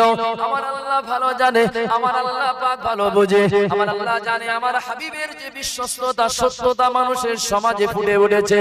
আমার হাবিবের উপরে যদি আমি নবুয়তার দায়িত্বটা দিয়ে দিই, যাকে যাকে মানুষ আমার মুহাম্মদ সাল্লাল্লাহু আলাইহি ওয়াসাল্লামকে নবী বলে স্বীকার করে নেবে। বলুন সুবহানাল্লাহ। কেন? মানুষ যাকে বিশ্বাস করে সে একটা কথা বললেও বিশ্বাস করবে। আল্লাহর কসম, মক্কার কাফেররা আমার নবীকে না মানলেও আমার নবীকে আস-সাদিক বলে ডাকতো। মুহাম্মদ সত্যবাদী এতে কোনো সন্দেহ নাই, কিন্তু মানতো না একটা কারণ ছিল। না মানার সবথেকে বড় কারণ হলো মুহাম্মদকে নবী বলে মানলে আমাদের নেতৃত্ব হাতছাড়া হবে। দায়িত্ব, নেতাগিরি চলে যাবে। নেতা দেখেননি? আরে বাবা, মানুষকে মারতে এদের হাত কাঁপে না। আমি কিচ্ছু চাই না, আমি মসনদ চাই। ও যদি একবার জানতো ওটা যে কত কঠিন জায়গা, জীবনে ওই মসনদের নাম জীবনে কোনো মানুষ করতো না। কি কথা ঠিক না বল? মানুষের দায়িত্ব নিয়ে কাজ করাটা কিন্তু বড় দায়িত্ব। কি বাবা, মানুষের হক যদি সঠিকভাবে আমরা বুঝে না দিই, কিয়ামতে আল্লাহর কাছে ধরা পড়তে হবে কি হবে না?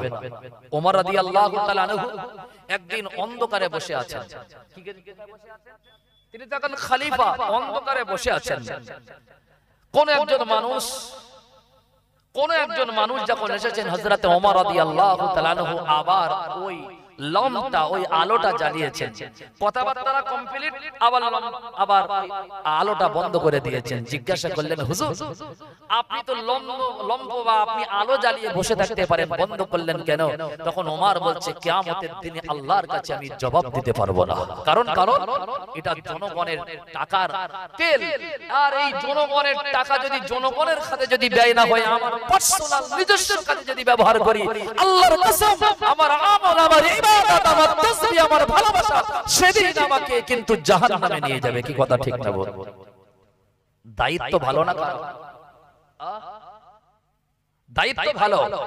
যদি ভালো কাজ করতে পারি, তোমার শাফাত নিয়ে কোনো টেনশন নেই। আর যদি খারাপ কাজ করি, তাহলে জাহান্নামে যাওয়ার জন্য তোমার আর কোনো আমল লাগবে না। এটাই যথেষ্ট। কি কথা ঠিক না বল? হযরত আবু বকর সিদ্দিকের কথা আমার মনে পড়ে যায় বাবা, ভুল আমাকে বুঝবেন না। হযরত আবু বকর সিদ্দিক তিনি যখন খলিফার আসনে আসীন হয়েছিলেন, হযরত আবু বকর সিদ্দিক রাদিয়াল্লাহু তাআলা আনহু তার বিবি একদিন তাকে ডেকে বলল, স্বামী গো, আমার প্রিয় স্বামী আবু বকর, আপনি তো আমিরুল মুমিনিন, আপনি তো খলিফাতুল মুসলিমিন, আমি আপনার বিবি হিসাবে আপনার কাছে একটা দাবি কি করতে পারি না? আবু বকর বললেন, অবশ্যই পারো। তোমার কিনা পাওয়ার আছে স্বামীর কাছে আবদার করা, আদেশ করা। আমার কাছে তুমি কি চাও একবার বলো।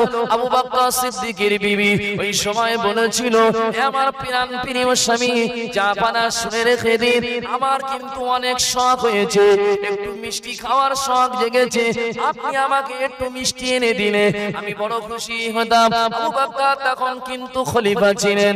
আবু বকর গোটা মুসলিম জাহানের দায়িত্ব নিয়েছিলেন বাবা। তিনি ছিলেন ধরে নেন প্রধানমন্ত্রী, তিনি ছিলেন প্রধানমন্ত্রীর কথা শুনেন বাবা। এ নওজওয়ান তরুণেরা, তিনি হযরতে আমিরুল মুমিনিন হযরত আবু বকর বলেছিল, আমার বিবি শুনে রেখে দেন, এমন পয়সা তোমার স্বামী খলিফাতুল মুসলিমিনের কাছে নাই যে তোমাকে আমি মিষ্টি এনে তোমাকে তোমার আবদারটা পূরণ করব। আমি আল্লাহকে সাক্ষী রেখে বলছি, আমি আমিরুল মুমিনিন, আমার কাছে এমন অবশিষ্ট বাড়তি পয়সা নাই যে পয়সা দ্বারা তোমার এই শখটা আমি মিটিয়ে দেব। বলুন সুবহানাল্লাহ। তিনি প্রধানমন্ত্রী, আমিরুল মুমিনিন, গোটা মুসলমানদের নেতা। আর আমাদের নেতা চাচা, আমাদের নেতা একটা ভাঙা সাইকেল নিয়ে তার মর্টগেজ কেনার পয়সা ছিল না, এখন এসি গাড়ি চেপে বেড়ায়। মনে হয় যেন বাপ 200 বিঘা জমি রেখে দিকে গিয়েছে। কি কথা ঠিক না বল বাবা? মনে হয় যেন এর বাপ আদি ধনী লোক, মাটির তলা থেকে মনে হয় যেন জ্বালা জ্বালা স্বর্ণের টাকা পেয়েছে নাকি বাবা? কত জায়গায় ফ্ল্যাট নেবেন, বাড়ি করে স্বাদ মেটে না, তার ঘরের নাম দিয়েছে লাভ ঘর। কি ঘর? কত বড় নোংরা জঘন্য বাবা, লাভ বাড়ি।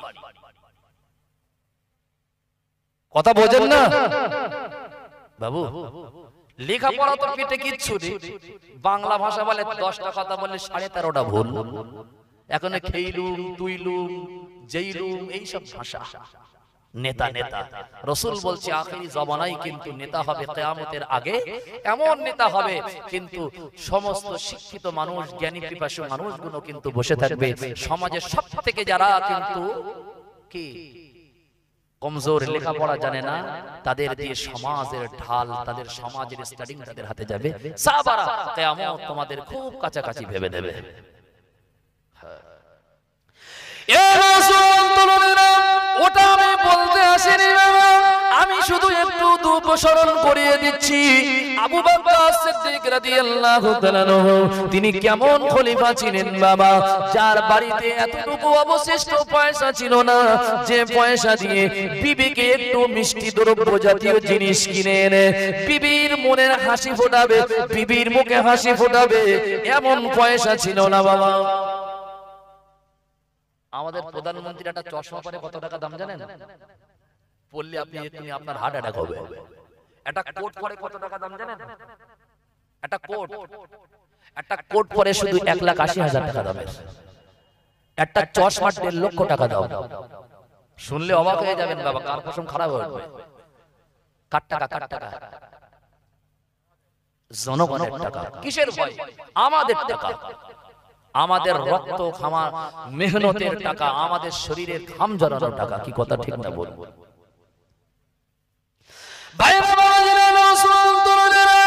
ভুল আমাকে বুঝবেন না। আমিরুল মুমিনিন যখন বলেছিল বিবি গো তোমার এই আবদারটা আমি তো পূরণ করতে পারছি না, আমি আমিরুল মুমিনিন আমার কাছে এতটুকু টাকা নাই যে টাকা দিয়ে আমি তোমাকে একটু মিষ্টি এনে তোমার মনে একটু হাসি ফুটিয়ে নেব। ভাইরা বাবাজিরা, আমিরুল মুমিনিনের বিবি আম্মা জান আয়েশার মা ওই সময় বলেছিল আমার প্রাণ প্রিয় স্বামী, তাহলে আপনাকে নিয়ে টেনশন যেন আপনি করবেন না, আমি যদি পারি কিছু টাকা সংগ্রহ করে আমি কিন্তু আপনাকে কিন্তু কিছু টাকা দিলে মিষ্টি এনে দেবেন। হযরত আবু বকর মাথা নেড়ে বলেছিল ঠিক আছে, অসুবিধা নাই। কিছুদিন চলে যায়, সপ্তাহ চলে যায়। হযরত আবু বকর সিদ্দিক রাদিয়াল্লাহু আনহুর বিবি সংসার চালিয়ে একটু খরচ কম করে বাবা কিছু টাকা বাড়তি হয়েছে। আমিরুল মুমিনিন আবু বকর সিদ্দিকের হাতে তুলে দিয়ে বললেন আমিরুল মুমিনিন খলিফাতুল মুসলিমিন, আমার প্রাণ প্রিয় স্বামী আবু বকর, এই কিছু টাকা সংসারে একটু কম খরচ করে, সংসারে একটু কৃপণতা করে টাকা বাঁচিয়ে আপনাকে দিলাম। এই কয়েকটা টাকা মাত্র স্বামীকে অনেক দিনের আশা হয়েছে মিষ্টি একটু খাবো, হুজুর আপনি আমাকে একটু বাজার থেকে মিষ্টি এনে দিন। হযরত আবু বকর সিদ্দিক বিবির হাত থেকে টাকা নিয়ে বাজারে যাওয়ার আগে চিন্তা করছে না কিয়ামতের দিন আল্লাহ পাকের দরবারে আমি জবাব দিতে পারবো না, আল্লাহর কাছে আমি হিসাব দিতে পারবো না। কারণ কি আবু বকর সিদ্দিক চিন্তা করলো এই যে সংসার চালিয়ে যে টাকাটা বেশি হয়েছে এটা তো অবশ্যই ফুজুল আমার জন্য না না না না না না, এই সপ্তাহে মাসে যে টাকাটা আমার সংসারে লেগেছে অবশ্যই বাড়তি হয়েছে, মানে এটা জনগণের টাকা, এটা আমার টাকা হতে পারে না। বাড়তি হয়েছে মানে নিশ্চয়ই আমার তো সব ভালোভাবে সংসার চলেছে, কোনো তো অসুবিধা হয়নি, তাহলে এই টাকাটাও আমার জন্য নেওয়া সম্ভব না। আমাদের এখন স্কুল মাস্টারদের এখন 1 লাখ 1.5 লাখ 80,000 50,000 60,000 65,000 এখন প্রাইমারি স্কুলের 30,000 35,000 40,000 টাকা মাইনে, তাও ওরা হরতাল আর বিক্ষোভ করছে ঘটপুকুর চৌমাথায়। কি কথা ঠিক না বলবো? মাইনে বাড়াতে হবে, তাই না বাবা? মাইনে দিতে হবে। হরতাল করুক আমি ও নিয়ে বলছি না, কিন্তু বাবা আবু বকর সিদ্দিক রাদিয়াল্লাহু আনহু তিনি কোনোদিন বলেননি যে আমার ভাতা বাড়াতে হবে। কি করতে হবে? আমার ভাতাটা বাড়াতে হবে, সংসারে অভাব, এই কথা বলেননি। আমরা হলে কি বলতাম, জামাত চলছে না একটু বাড়িয়ে দেন, একটু বাড়িয়ে দেন, একটু খেয়াল করেন, বলি কি বলি না বাবা? সবাই কিন্তু আমরা বলি ইয়া রাসূলুল্লাহ সিদ্দিক আবু বকর সিদ্দিক রাদিয়াল্লাহু আনহু খলিফাতুল মুসলিমিন আমিরুল মুমিনিন, মুসলমানদের নেতা, মুসলমানদের আমির, গোটা মুসলমানদের দায়িত্ব যার হাতে বাবা। ভুল আমাকে বুঝবেন না, আমিরুল মুমিনিন ওই স্ত্রীর হাত থেকে বিবির হাত থেকে টাকাগুলো নিয়ে আর দেরি করলেন না। যার কাছে আপনার কিনা যার কাছে অর্থ টাকা পয়সা ইসলাম ফান্ডা যার কাছে ছিল বাবা, ভাইরা বাবাজিরা, এক কথায় আমরা যাকে অর্থমন্ত্রী বলে জানি, হযরত আমিরুল মুমিনিন রাতের অন্ধকারে অর্থমন্ত্রীর ঘরের দরওয়াজার সম্মুখে গিয়ে খিড়কিটা আবার করে নাড়া দেয়, দরওয়াজায় আঘাত করে। কে ওই সময় আওয়াজ দিয়ে বলেছিল, আমি আমিরুল মুমিনিন আবু বকর সিদ্দিক, আপনি দরওয়াজাটা খুলে দিন। আজ আমিরুল মুমিনিন অর্থমন্ত্রীর বাড়িতে এসেছে বাবা, ঘরের দরওয়াজাটা খুলে দিল। আমিরুল মুমিনিন বলেছিল, হে আল্লাহর নবীর সাহাবী, গোটা মুসলিম জাহানের সমস্ত অর্থ টাকা পয়সা তোমার কাছে জমা রয়েছে, একবার ভালো করে শুনে নাও। আমি আবু বকর তোমাকে এই টাকাটা জমা দিয়ে দিচ্ছি, এই টাকাটা ওই ফান্ডে জমা করে নাও, এটা জনগণের টাকা।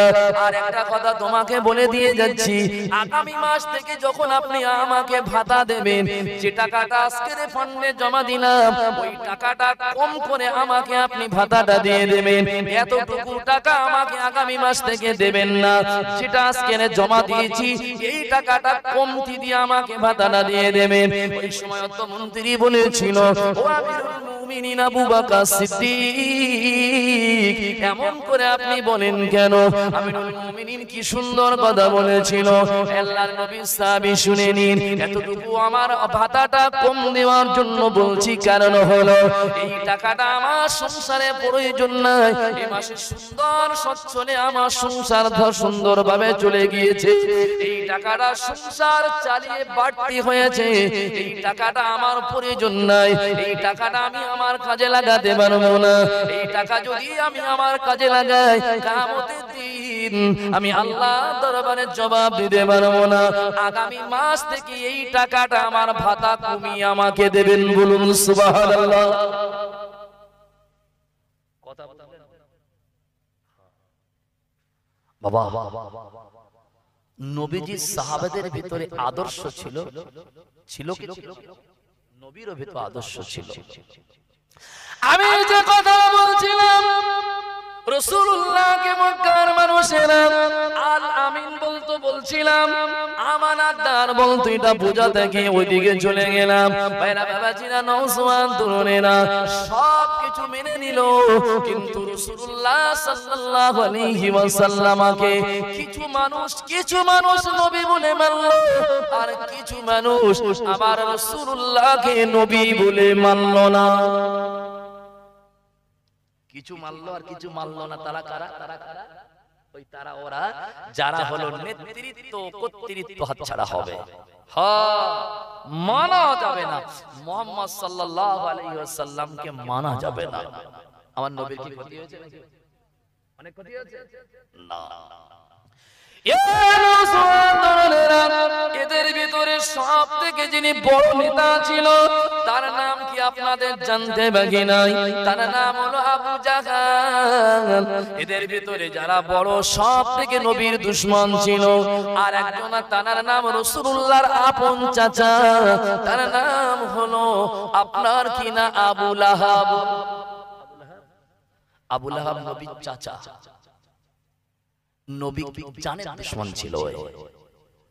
নবীজি হাঁটতো, যে নবীজি হাঁটতো, যার গায়ে মশা মাছি বসতো না, যে রাসূলুল্লাহকে দেখে আসমানে চাঁদ উকি দিত, যে রাসূলুল্লাহকে সাল্লাল্লাহু আলাইহি সাল্লাম মর্তবা দিয়েছে, যার গায়ে মশা মাছি বসতো না, যার গায়ের ছায়া জমিনে পড়তো না, ভাই সেই রাসূলুল্লাহকে নিজের চাচা আবু লাহাব এবং উম্মে জামিলা দুজন মিলে রাসূলুল্লাহ যখন রাস্তা দিয়ে যেত, আর ওই জানালা দিয়ে পাথর ছুঁড়ে ছুঁড়ে হুজুরের মারতো। বলুন নাউজুবিল্লাহ। কথা বুঝছেন? ইয়া রাসূলুল্লাহ, আল্লাহর নবী এই কথা কাকে আর বলবে, কাকে আর শোনাবে? আমার নবীকে সান্ত্বনা দেওয়ার মতো আর তো কেউ নাই। হযরতে খাদিজাকে বেশি বেশি বলতেন না নবী, কেননা খাদিজাকে আমার কষ্টের কথা শোনালে খাদিজা ভেঙে পড়বে, খাদিজা কষ্ট পাবে। খাদিজাকে রাসূলুল্লাহ কষ্ট দিতেন না। আমার নবী যখন কষ্ট হতো, কাবা শরীফের সামনে গিয়ে দাঁড়িয়ে আল্লাহর হাবিব রাহমাতুল লিল আলামিন আল্লাহ পাক রব্বুল আলামিনের কাছে গিয়ে গিয়ে কাবা শরীফের সামনে দাঁড়িয়ে দাঁড়িয়ে আল্লাহ পাকের নবী নামাজের সিজদার ভিতরে আল্লাহকে শোনাতেন। ভাইরা বাবাজিরা, নওজোয়ান তরুণেরা, তখন কিন্তু উম্মতের জন্য নামাজ ফরজ হয়নি। রাসূলুল্লাহ যখন নবুয়ত পেয়েছে তখন আমাদের জন্য নামাজ ফরজ হয়নি। যতদিন খাদিজা জীবিত ছিল তখনও কিন্তু নামাজ ফরজ হয়নি। রাসূলুল্লাহ যখন তায়েফে দ্বীন প্রচার করেছে তখনও কিন্তু আমাদের জন্য নামাজ ফরজ হয়নি। নামাজ কি জিনিস মানুষ জানতো না, বুঝতো না, কিন্তু তারপরেও রাসূলুল্লাহ কাবা বাইতুল্লাহ সামনে গিয়ে আল্লাহকে সিজদা করতো। বাবা, আল্লাহ পাকের সিজদা নামাজ পড়তো। সমস্ত মানুষেরা তারা দেখতো যে মুহাম্মদ মাথা উঁচু করে, মুহাম্মদ মাথা নিচু করে, আবার দাঁড়িয়ে যায়, আবার রুকুতে যায়, আবার কিনা কানার কপালটা নাকার কপালটা ঠেকিয়ে কার যেন সিজদা করে। তারা বুঝতে পারলো নিশ্চয়ই মুহাম্মদ অন্য কোন প্রভুর ইবাদত করে। যে কাবা শরীফের সামনে যে 360টি যে ওর ভিতরে মূর্তি রয়েছে, আমরা তো এইভাবে তাদেরকে ডাকি না, মুহাম্মদ যেভাবে ডাকে। কথা বোঝেন? হুজুর কি কাবার বাইতুল্লাহর ভিতরে যে 360টি মূর্তি তাদেরকে ডাকে না কাবার মালিককে ডাকে? আবু জেহেল খলরে গেছে, মুহাম্মদকে সুযোগ পাবো কবে, মুহাম্মদকে কবে আমি একা পাবো? এই মুহাম্মদ আমাদের জন্য অনেক রাস্তার কাটা বাবা। মুহাম্মাদের জন্য আমাদের ভিতরে ভ্রাতৃত্ব ভালোবাসা নষ্ট হয়ে গিয়েছে। মুহাম্মদকে ছাড়া যাবে না বাবা। সিরাত গ্রন্থের ভিতরে লিখেছে আল্লামা শিবলি নুমানি রাহমাতুল্লাহ আলাইহি, 1 তারিখে বিশ্ব নবী মুহাম্মদুর রাসূলুল্লাহ সবাইকে কলেমার দাওয়াত দিচ্ছিল, নবীকে মানছিল না। নবী কাবার মালিককে লক্ষ্য করে কাবা শরীফের সামনে গিয়ে আমার আল্লাহর কাছে বলছিলেন, আল্লাহ এই কাবা বাইতুল্লাহ শরীফের সামনে দাঁড়িয়েছি, আল্লাহ মক্কার মাটিতে আপনার ইসলাম, আপনার দ্বীন, আপনার তাওহীদের বাণী প্রচার করাটা আমি মুহাম্মাদের জন্য সহজ করে দাও। আল্লাহর নবী এমন করে কাঁদছিলেন আল্লাহর কাছে। ও ভাইরা বাবাজিরা, এমন সময় পেছন দিক থেকে একজন কিনা নবীর জানের দুশমন, যার নাম হলো আবু জাহল, আবু জাহল এসে সোনার নবী মুহাম্মদুর রাসূলুল্লাহ সাল্লাল্লাহু আলাইহি ওয়াসাল্লাম, আমাদের নবী, মাসুম নবী, এতিম নবী, বাফারা নবী, মাগারা নবীকে লক্ষ্য করে আবু জেহেল হাতের চাবুক দিয়ে মুহাম্মদুর রাসূলুল্লাহকে মারতে লাগে। বলুন নাউযুবিল্লাহ। নবীকে এত মার মেরেছিল, নবী এমন মানুষ ছিল, মার খেতেন কিন্তু কোনোদিন মারতেন না। সুবহানাল্লাহ। নবীকে সবাই গালি দিত কিন্তু নবী কাউকে গালি দিত না। নবীকে সবাই কষ্ট দিত, নবী তাকে কাছে ডেকে বন্ধু বলে বিদায় দিত। আলহামদুলিল্লাহ, এটাই তো নবীর আদর্শ হওয়া দরকার। সবাই কষ্ট দিয়েছে, আবু জেহেল তো আমার নবীকে অনেক কষ্ট দিয়েছে, দিয়ে ছেড়ে দেয়। বিশ্বনবী মুহাম্মদুর রাসূলুল্লাহ সাল্লাল্লাহু আলাইহি ওয়াসাল্লাম তাই কাবা বাইতুল্লাহ সামনে দাঁড়িয়ে দাঁড়িয়ে আমার আল্লাহর কাছে বলছিল, আল্লাহ ইসলামটা আমার জন্য সহজ করে দিন, আল্লাহ কালেমা তাওহীদের কালেমাটা মানুষের কাছে পৌঁছানোটা আমার জন্য সহজ করে দিন। আল্লাহর কাছে কাঁদছিল বাবা। আবু জেহেল আমার নবীকে একা পেয়ে এই সুযোগটার হাতছাড়া করেনি, পেছন দিক থেকে এসে আমাদের নবী মুহাম্মদুর রাসূলুল্লাহ সাল্লাল্লাহু আলাইহি ওয়াসাল্লামকে এত মার মেরেছিল। তারিখের কিতাবের ভিতরে, সিরাত গ্রন্থের ভিতরে এসেছে নবীর ওই চাবুকের আঘাত এমন ভাবে লেগেছিল, সোনার নবী মুহাম্মদুর রাসূলুল্লাহ কাবা বাইতুল্লাহ শরীফের চত্বরে আমার নবী বেহুশ হয়ে পড়ে গিয়েছিল। সোনার নবীর আর হুঁশ ছিল না, হুজুর আর কথা বলতে পারছিল না। হুজুর যখন কিনা কাবা বাইতুল্লাহ সামনে যখন হুঁশ নাই, বেহুশ হয়ে পড়ে গিয়েছে বাবা, আবু জেহেল কিন্তু আমার নবীকে জানে মেরে দেওয়ার জন্য হুজুর বেহুশ হয়েছেন, তারপরেও তার চাবুকের আঘাত বন্ধ হয়নি। ভাইরা বাবাজিরা, কোন নবীকে মারছে? যে নবী চোর না, ডাকাত না, গুন্ডা না, মিথ্যাবাদী না, কারোর মাল আত্মসাৎ করেনি, কাউকে জীবনে মনে কষ্ট দেয়নি, কাউকে যিনি প্রতিশোধ নেননি, যে নবী ব্যথার ব্যতীত নবী ছিল, দুঃখের ভাগিদার ছিল, শান্তিপ্রিয় নবী ছিল, মানুষের মানুষ মানবতার প্রতীক ছিল সেই মুহাম্মাদুর রাসূলুল্লাহ হলো গোটা বিশ্বের মানবতার মুক্তির দূত। আল্লাহ পাক রব্বুল আলামিন যাকে সম্মান দিয়ে আরশে আজিমের মেহমান বানিয়েছিল, যার কদমের ধুলার বরকতে আরশে আজিম ধন্য হয়েছিল, ওই বিশ্ব নবী মুহাম্মাদুর রাসূলুল্লাহকে আবু জেহেল কাঁপিয়ে এত মার মারছিল। বাইরা বাবাজিরা, ও মুসলমানেরা, দোস্তরা বুঝবেন, ভুল আমাকে বুঝবেন না। আবু জেহেলের দাসী, আবু জেহেলের কৃতদাস দূর থেকে দাঁড়িয়ে দাঁড়িয়ে এই অবস্থাটা দেখে আর সহ্য করতে পারছিল না।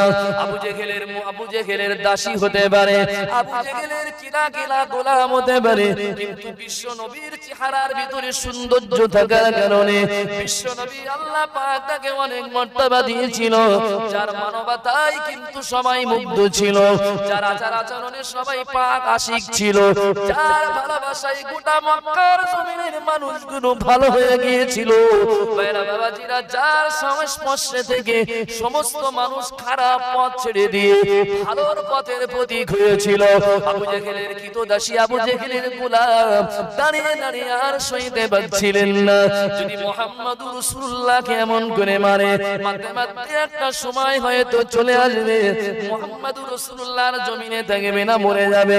ভাইরা বাবাজিরা, আবু জেহেল জানে না, আবু জেহেল বুঝতে পারে না, তার সেনা গোলাম কৃতদাসী দৌড়ে দৌড়ে গিয়ে আমাদের আম্মা জান রাসূলুল্লাহর প্রাণ প্রিয়, যিনি কলিজার টুকরি হযরতে খাদিজা তাহেরা, যে খাদিজা তাহেরা রাসূলুল্লাহকে জীবনের থেকে বেশি মহব্বত করেছিল, আমার নবীর জীবনে যিনি কুরবান করে দিয়েছিল নিজের জীবনটাকে, আল্লাহর হাবিবের খেদমতে নিজের জীবনকে বিলীন করে দিয়েছিল, আমার নবীর মহব্বতে তার অর্থ সম্পদগুলো রাসূলুল্লাহকে দান করে দিয়েছিল।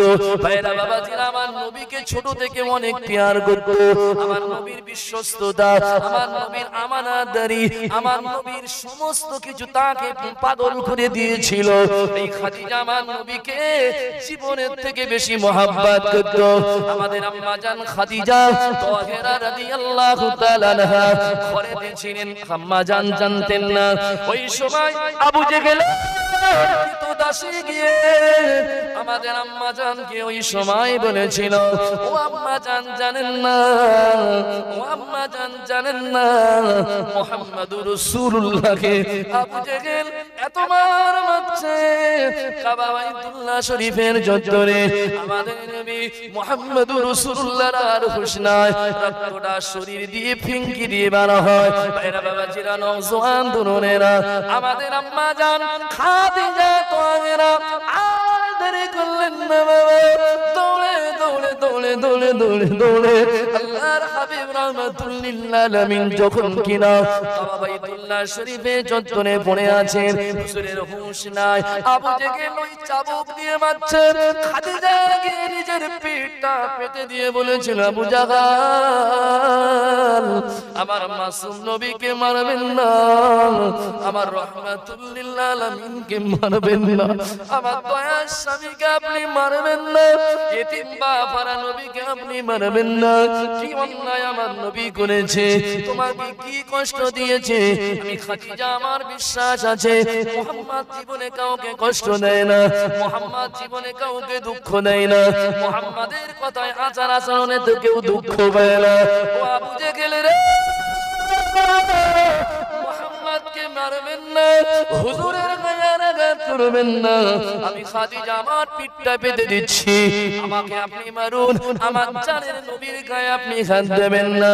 আবু জেহেলের হাতের চাবুকটা বন্ধ হলো, আমার নবীর মাথাটা নিয়ে আম্মা জান তাহেরা আমার নবীকে নাড়াচাড়া দেয়, আমার নবীকে ইয়া রাসূলুল্লাহ বলে ডাক দেয়, ইয়া হাবিবাল্লাহ, ইয়া হাবিবাল্লাহ বলে ডাকাডাকি করে। হুজুরের হুঁশ নাই, বেহুশ হয়ে পড়েছিলেন বাবা।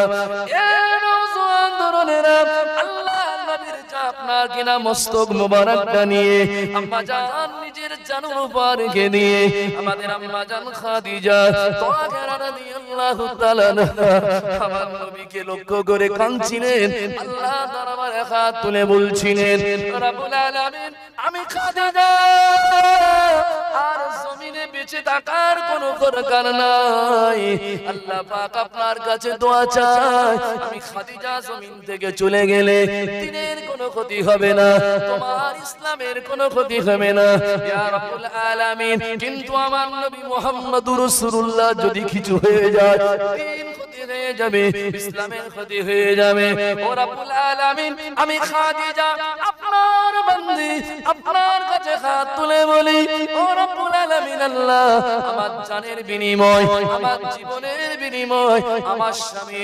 মুহাম্মদুর রাসূলুল্লাহর জানটা ফিরিয়ে দিন। বলুন সুবহানাল্লাহ, একটু আওয়াজ দিয়ে বলো সুবহানাল্লাহ, মন ভরে বলুন সুবহানাল্লাহ। ভালোবাসা দেখেছেন? আশা করি আমাদের বিবিরাও এমন ভালোবাসে, বাসে তো? বলে হুজুর ও গল্প আর করুনি, এখন রাত 10:30 বাজতে যায়, ও গল্প করলে এখন আমাদের কিন্দিরা খুব রাগ করবে, তাই না বাবা? ভালোবাসে, কিন্তু নবীজিকে যেমন ভালোবেসেছিল আর আমাদের বিবিদের ভালোবাসা পার্থক্য আছে না নাই বাবা? খাদিজা কোনদিন আল্লাহর কসম নবী দিন প্রচার করত, হুজুর রাত 12টা গভীর রাতে যখন খাদিজা বলে ডাকতেন, আল্লাহর কসম নবী বলেছে আমাকে একদিন একবার ছাড়া দুইবার খাদিজা বলে ডাকতে হয়নি। সুবহানাল্লাহ বলে একবার ছাড়া দুইবার ডাকতে হয়নি। আমার খাদিজাকে আমি জিজ্ঞাসা করতাম, খাদিজা তুমি কি ঘুমাতে না? ইয়া রাসূলুল্লাহ আমার তো ভয় হয় সব দিকে আপনার জানের দুশমন, নবীর জানের দুশমন না।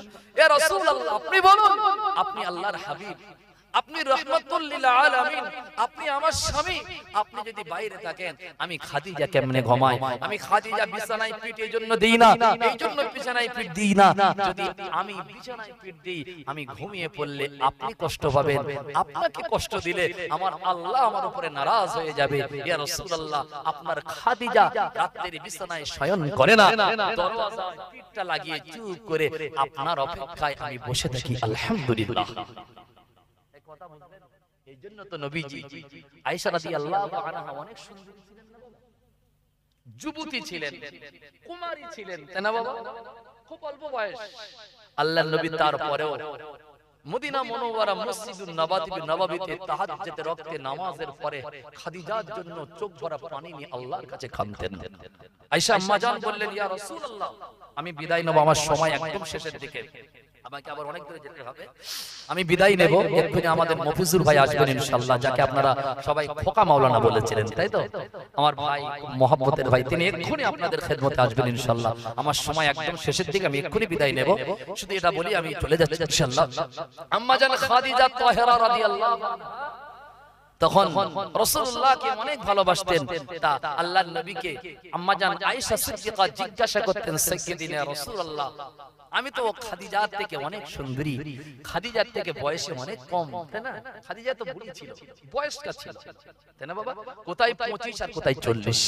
ইয়া রাসূলুল্লাহ তারপরেও খাদিজা খাদিজা করেন, আল্লাহর নবী কেঁদে ফেলেছিল। খাদিজা আয়েশা তুমি তো এখন সুখের দিনের স্ত্রী আমার, কিন্তু যখন আমার মক্কার মানুষেরা পাগল বলে মানত, পাগল বলে পাথর ছুটতো, আমি খাদিজার কাছে যেতাম, খাদিজা আমাকে বুকের ভিতরে নিয়ে ইয়া নবী বলে, রাসূলুল্লাহ বলে, হাবিবুল্লাহ বলে আমাকে জড়িয়ে ধরে আমাকে সান্ত্বনা দিত। বলুন সুবহানাল্লাহ। যখন মক্কার জমিনে আমার হাতে কেউ কালেমা পড়েনি, আমার খাদিজা আমার হাতে কালেমা পড়ে ঈমান এনেছে। বলুন আলহামদুলিল্লাহ। কথা বোঝেন না? সেই খাদিজা আম্মা জান কি করছে? রাসূলুল্লাহকে বলছে, রব্বি আল্লাহ আমার জানের বিনিময়ে আমার নবীর জান ফিরিয়ে দেন। আল্লাহ নবীর বিবি আমাদের আম্মা জান খাদিজা তাহেরা রাদিয়াল্লাহু আনহা চোখের পানিটা আমার রাসূলুল্লাহ জিসম মোবারকের উপরে পড়ে গিয়েছিল বাবা। আল্লাহ নবীর হুঁশ ফিরে এসেছিল। আল্লাহ নবী তখন চক্ষুদ্বয় খুলে দেখেছিল আম্মা জান খাদিজা তাহিরা কাঁদছিলেন। আল্লাহ নবী তখন খাদিজার কান্না দেখে খাদিজার মুখের দিকে ফিরে তাকিয়ে ডাক দিয়েছিল, ও বিবি খাদিজা, কাঁদছো কেন? কি হয়েছে তোমার? আম্মা জান খাদিজা আমার নবীকে জড়িয়ে ধরে বললেন, ইয়া রাসূলুল্লাহ, আপনাকে কি কারণে মেরেছে? আপনাকে কি জন্য কষ্ট দিয়েছে?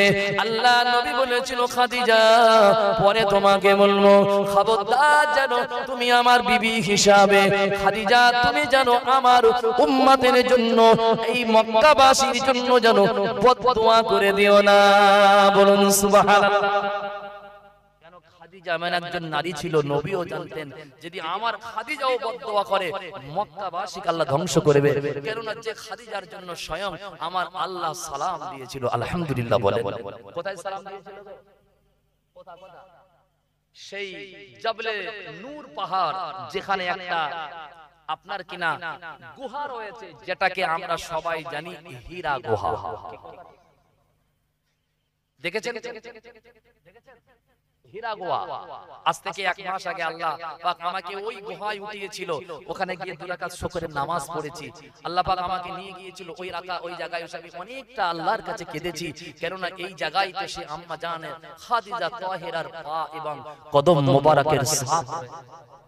সবথেকে বড় আশ্চর্য হয়েছিলাম, অবাক হয়ে গিয়েছিলাম যে উঠতে সময় লেগেছে 2.5 ঘন্টা। কখন? 2.5 ঘন্টা, তাও সিঁড়ির ধাপ রয়েছে। আর সেই যুগে সেই জমানায় কিন্তু কোন এরকম ধাপ সিঁড়ি ছিল না বাবা, একদম ঢালু পাহাড়। পাহাড় তো ঢালু হয়। আম্মা জান যে আমরা একবার উঠে, এই অল্প বয়সের ছেলে একবার উঠে সাহস হয়নি যে দ্বিতীয়বার আবার এসে যে উঠবো, এ সাহস হচ্ছে না বাবা। আবার যদি যাই, আবার যাবো, রমজান বাদ নিয়ত করেছি ইনশাআল্লাহ, রমজানের পরে আবার যাব। সাহস হবে না যে দ্বিতীয়বার ওই পাহাড়ে আর একবার ঠেলে উঠবো। একবারই যথেষ্ট এরকম ভাবছি, কেন অনেক কষ্ট বাবা। উপরে উঠে যেন নিঃশ্বাস যায়। পানি তো ভাই 1 লিটার পানি সে 3-4 বার বসে তো শেষ বাবা। আমি শুধু একটা কথা চিন্তা করছিলাম, রাসূলুল্লাহ এই জায়গায় বসে, এই গুহাতে বসে আল্লাহ পাক রব্বুল আলামিনের ইবাদত করতেন। আর আমাদের আম্মা জান খাদিজা রাদিয়াল্লাহু আনহা তিনি এই জায়গাতে দৈনন্দিন তিনি কিনা রাসূলুল্লাহর মহব্বতে কি করতেন? খাদ্য আর পানিটা নিয়ে আসতেন। একদিন, 2 দিন, 1 সপ্তাহ, 1 মাস, নবী যতদিন ছিলেন ততদিন আমার নবীর খেদমত করেছিলেন। আলহামদুলিল্লাহ বলেন। আল্লাহ পাক খাদিজা তাহিরা রাদিয়াল্লাহু আনহা, আল্লাহ পাকের হাবিবের খিদমত আর ভালোবাসা আমার আল্লাহ পাক আর সহ্য করতে পারলেন না। আমার আল্লাহ অনেক খুশি হয়ে গিয়েছিলেন খাদিজার জন্য। এই নওজোয়ান তরুণারে, এই যুবকেরা, আমার নবীকে আমার আল্লাহ পাক আমার শুনিয়ে দিয়েছিল, এই আমার হাবিবে মুস্তাফা ও আমার হাবিবে কিবরিয়া, আমি আপনাকে শুনিয়ে দিলাম আপনার বিবি খাদিজা তাহিরা রাদিয়াল্লাহু আনহা, আমি তার উপরে রাজি, আমি তার উপরে খুশি। হাবিব আপনার খাদিজাকে আপনি আসলে শুনিয়ে দেবেন, আমি আল্লাহ পাক আপনার খাদিজার উপরে রাজি, আমি আল্লাহ আপনার খাদিজার উপরে খুশি, আমি আল্লাহ আপনার খাদিজাকে সালাম দিলাম। জোরে বলুন সুবহানাল্লাহ, একটু আওয়াজ দিয়ে বলুন সুবহানাল্লাহ। আমার আল্লাহ খাদিজাকে সালাম। আম্মা জান খাদিজা এসেছেন, আল্লাহর নবী খাদিজাকে বলছে, বিবি খাদিজা, সুসংবাদ। সুসংবাদ কি সুসংবাদ? আল্লাহ পাক রব্বুল আলামিন তোমাকে সালাম দিয়েছে। বলুন আলহামদুলিল্লাহ। তোমাকে সালাম দিয়েছে। খাদিজা তখন বললেন, ইয়া রাসূলুল্লাহ, ইয়া হাবিবাল্লাহ, মানুষ মানুষকে সালাম দেয়, আমি তার উত্তর জানি, কিন্তু আল্লাহ যদি বান্দির সালাম দেয়, এই সালামের জবাব তো আমার জানা নাই। ইয়া রাসূলুল্লাহ, আমাকে আল্লাহ সালাম দিয়েছে, আমি কেমনে জবাব দেব? আমার তরফ থেকে আপনি আমার আল্লাহর সালামটা দিয়ে দিন। বলুন সুবহানাল্লাহ। আম্মা জান ভালোবাসতেন। রাসূলুল্লাহ জানেন খাদিজাও যদি বদদুয়া করে আল্লাহ হয়তো আমার এই মক্কাবাসীকে আপনার কিনা ধ্বংস করে দেবে। নবী এজন্য বদদুয়া করেননি। নবী আমার জানতেন যদি আমি বদদুয়া করি অন্যান্য নবীদের উম্মতের মতো সঙ্গে সঙ্গে এই মক্কাবাসীকে ধ্বংস করে দেবে। না না না না না না, যদি এরা ধ্বংস হয়ে যায়, এরা যদি কিনা ধ্বংস হয়ে যায়, তাহলে আগামী দিনে আমি কার কাছে ঈমানের বাণী তাওহীদের কালেমা লা ইলাহা ইল্লাল্লাহু মুহাম্মাদুর রাসূলুল্লাহ তাওহীদের বাণীটা কাদের কাছে আমি রাসূলুল্লাহ প্রচার করব? বলুন সুবহানাল্লাহ। রাসূলুল্লাহ বদদুয়া না করে নবীজি তাদের জন্য কিন্তু আপনার কিনা হিদায়াতের দোয়া করেছিলেন। বলুন সুবহানাল্লাহ। নবী কিন্তু অনেক জিন্দেগিতে কষ্ট করেছে না করেনি? আল্লাহ পাক রব্বুল আলামিন নবীর সেই মহব্বত আর ভালোবাসা আমাদের সিনার ভিতরে গেঁথে দিন। আল্লাহ আমাদের এই অন্তরটা হুজুরের ভালোবাসা দিয়ে পরিপূর্ণ করে দিন। হুজুরের মহব্বত আল্লাহ আমাদের দিলে পরিপূর্ণ করে দিন। সবাই বলুন আমিন, উচ্চ আওয়াজে বলুন আমিন। দুরূদ শরীফ আল্লাহুম্মা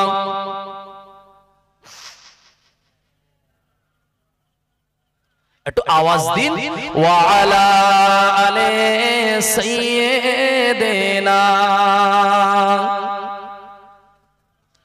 আল্লাহুম্মা সাল্লি আলা সাইয়্যিদিনা মাওলানা মুহাম্মদ ওয়া আলা আলিহি। একটু তাকবীর দেন, নারে তাকবীর। একটু জোরে দাও বাবা, নারে তাকবীর। সিলসিলায়ে